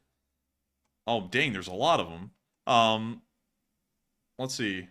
Oh, that's what he means. This place down here is one of them. Okay, that makes sense. And I thank you so much for the support and sharing that with us. Apparently, these are some kind of agricultural groups that the Israelis made. So that's really cool, and also really cool how they're all circular, you know? Did you notice that, Matthew? They're all circular, aren't they? Look, see, like, they're all kind of, like, circular-ish. This one isn't really that circular, but if we go down here to Kissifum again, like, see how it's kind of, like, laid out in a circle? Man, this looks like a nice gated community or something right here, like these little like oases out in the middle of nowhere. Yeah, it kind of does, doesn't it? I was like, that's really weird, but I like it. They got the HOA cooking and everything. Like the Gaza is not going to come in there because they got to pay some dues. Dude, Hamas climbs over the wall. Hey, the covenants forbid it, and then they climb back out. No, sorry, but anyways, with that, we are on to the next one. All right, and the next one goes to Eric Kress, who puts in a $2 super chat and says, thank you for the update tonight, and take one from the chat. And thank you very much, Eric, for that support. We do appreciate it very much, and we shall take one from the chat. And in fact, we shall take many from the chat because we are moving on to our live chat questions. And in honor of Eric Kress, our first one goes to JB, who says, could this be a trap for USA by many fronts, Iran, Iraq, etc.? I don't think this is a trap necessarily. I just think that events are happening around the world in so many different places at the same time. We're just kind of getting involved. It's kind of like that perfect storm that would create World War II. Because you have to remember, the Germans and the Japanese actually weren't working together to create the war in the Pacific and the war in Europe at the same time. It's just that they kind of coincided with each other, and so then we ended up fighting in two separate places at the same time. I think that's kind of what's happening here. I don't think this is a deliberate master plan by all the countries involved. It's just that circumstance and fate's kind of leading to this, and so we're just kind of responding as we can. And I also don't think they'll be able to distract us enough to spread us thin everywhere. I think that we will probably be pretty well off, even if we're having to fight in multiple fronts, like in Europe, in the Middle East, and also in East Asia. Because we also have some very strong allies around the world in most of these areas, like Israel and the Middle East, as well as Saudi Arabia, which we can maybe count on, as well as the European Union, which, you know, if they have to step up, they will. And then we also have all of the strong countries in East Asia, Australia, Japan, South Korea, in Taiwan, which are all pretty good on their combined as well. So I think we'd be able to deal with it and deal with it quite well if we had to get stretched out everywhere. And so with that, I hope that does address that well. And thank you once again for sponsoring that live chat. And we're about to be moving on into several more, but we're going to be answering about 5 of them or so and then rounding out tonight's stream. And so with that, we are on to the next one. This one goes to Tassie Devil, who says, do you think China will support Iran? China is already appearing to support Iran, so I would say yes, they most likely will. And so with that, we are on to the next one. And this one goes to B-Dog, who says, what do you think will come from all of this? I think what will probably come from all of this is a regional war, or most likely, well, not most likely, a regional war, possibly, and maybe unlikely a world war, but it does appear that things are certainly starting to move in a not so good direction. And so with that, I hope that does address that well, and we are on to the third to last one of the night. And this one goes to Haviland Tuff, who says, has the U.S. raised its DEFCON levels yet? And isn't that stuff kept secret by the military? I don't think those are publicized, are they? I don't really think that's publicized much. I think very rarely it is, and I think it's kind of guesstimated even at that. So I would have to say we probably don't even have an idea of knowing. Also, Matthew, I just saw someone say, I think we're about to find out how worthless the F-35 actually is. Pff, man, you've been listening to that. You've been listening to that fighter mafia stuff. The F-35, I'm telling you, that thing is about to go and paint the skies red with anything that comes its way. You just wait and see. Everyone said that, those same guys in the fighter mafia said the same crap about the F-15 before it went toe-to-toe with everything in Iraq, and then it wiped the floor, and no F-15's ever been shot down in combat yet. So, no, I'm not even taking that. The F-35 is going to smack once it gets out there onto the field. Trust me. And we may agree to disagree right now, man, but you wait and see. I promise you, I swear, that thing is going to murder some Iranian jets, some Chinese jets, and some Russian ones as well. But with that, I hope that does address that side note fairly well, and we are on to the second to last one of the night. And this one goes to Fella, who says, do you think China will put boots on the ground? China putting boots on the ground. Maybe. I feel like it's actually an unlikely event for the Chinese to actually get involved with ground forces in the Middle East. I have a feeling they'll most likely get involved with the Navy more so than anything and kind of remain removed, one step removed from it, and just kind of support the Russians or the Iranians at that point. But it's possible. I'm not going to say it's a certainty. It's unlikely in my opinion, but there's a chance. And so with that, I hope that does address that well, and we are on to the final question of the night. And so, who was the lucky last person who threw in the lucky last question of the night? And that viewer is Jack F., who says, wouldn't Israel be able to make good usage of the AC-130 gunship for isolated targeting of terrorists, just as the U.S. did? Possibly, yes. At least as long as other countries don't get involved, because we understand that Hamas and Hezbollah really have no anti-aircraft weaponry of a modern kind, like a man-pad or anything like that. They mostly have, if anything, basic anti-aircraft guns. So the AC-130 could possibly operate at night if the Israelis had it, but during daytime it would still be quite dangerous for the AC-130 to try and conduct any sorties. So it mostly would be relegated to nighttime activities. They were also relegated to that in Afghanistan as well, whenever they were rarely used, but it is possible that they could help out in striking and attacking terrorist groups like Hezbollah and Hamas inside of southern Lebanon and also inside the Gaza Strip. And so with that, I hope that does address that fairly well. And I hate that you just got here, Commander Plague, because we are actually getting off. I hate that you just got here. But still, with that, that is the end of tonight's stream. I thank you all so much, massively, for watching tonight. I was actually very concerned when we were about to run this news, considering that this is an entirely new foray into a totally different sort of news that we've never done before. This is the first stream we have ever run at all where there is no Ukraine war news in it. This was entirely Middle Eastern Israel war news that we were covering tonight, and I'm so glad to see that so many of y'all showed up and have enjoyed this news tonight. Not only that, have hit the like button in amazingly high numbers. We have 3,500 likes right now. There are still 4,700 of y'all here 2.5 hours in. And I've been completely blown away with how much y'all have enjoyed this kind of different news coverage, and I hope that it was up to our usual Ukraine war standard in terms of its delivery, in terms of its accuracy, and in terms of the ability for us to get the news out in an understandable way. Of course, if y'all have enjoyed and y'all are new to the channel, make sure to subscribe. We can't guarantee that this will be the kind of news that we cover on a consistent basis. This may really be the only time that we're able to cover the Middle Eastern Israel situation as a separate entity. But nevertheless, I thank you all so much once again for watching, and always make sure to check out our videos. I think we'll be trying after this week. I actually don't know about that. I can't give any guarantees. We are going to be trying to get back into short war summaries, though, like we used to have almost daily. We'll be trying to get into that again here in the future, and if y'all subscribe, of course, and hit the bell button, y'all will be able to get notified when those start coming out again. But thank you all so much. Greatly. I mean, I don't even know how to put it into words, and I say that so much nowadays, I sound like a broken record even saying that. But I'm just blown away. I don't know, Matthew, are you blown away too? Because I was completely shocked that nearly 8,000 of y'all came on to the stream tonight to listen to this news, and it had really nothing to do with Ukraine at all.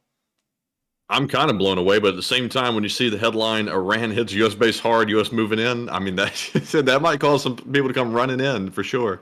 Yeah, but you know, I was still shocked completely, and I got to thank all of y'all so much for finding this worthwhile. On top of that, 45,000 of y'all have watched this stream before it's even gone off air. Which has blown me away once again. I've been blown away every single way tonight, and I hope y'all have as well with how we've been able to cover this news and get the story out to y'all. Of course, if y'all would like to support the Friends of the IDF, we also have a link in the description below to their website where you can go support them and help out the soldiers of the Israeli Defense Forces with their daily lives. But with that, good night, good luck, take care, stay safe, Slava Ukraini. God bless America, God bless Israel, and long live the Lee Spring Army. The Lee Spring Army will never die. And good night, folks. Thank you all for another great stream. We'll see you all tomorrow. And of course, Slava Ukraine and God bless Israel. Good night, critters. Yes. The Lee Spring Army sends its regards.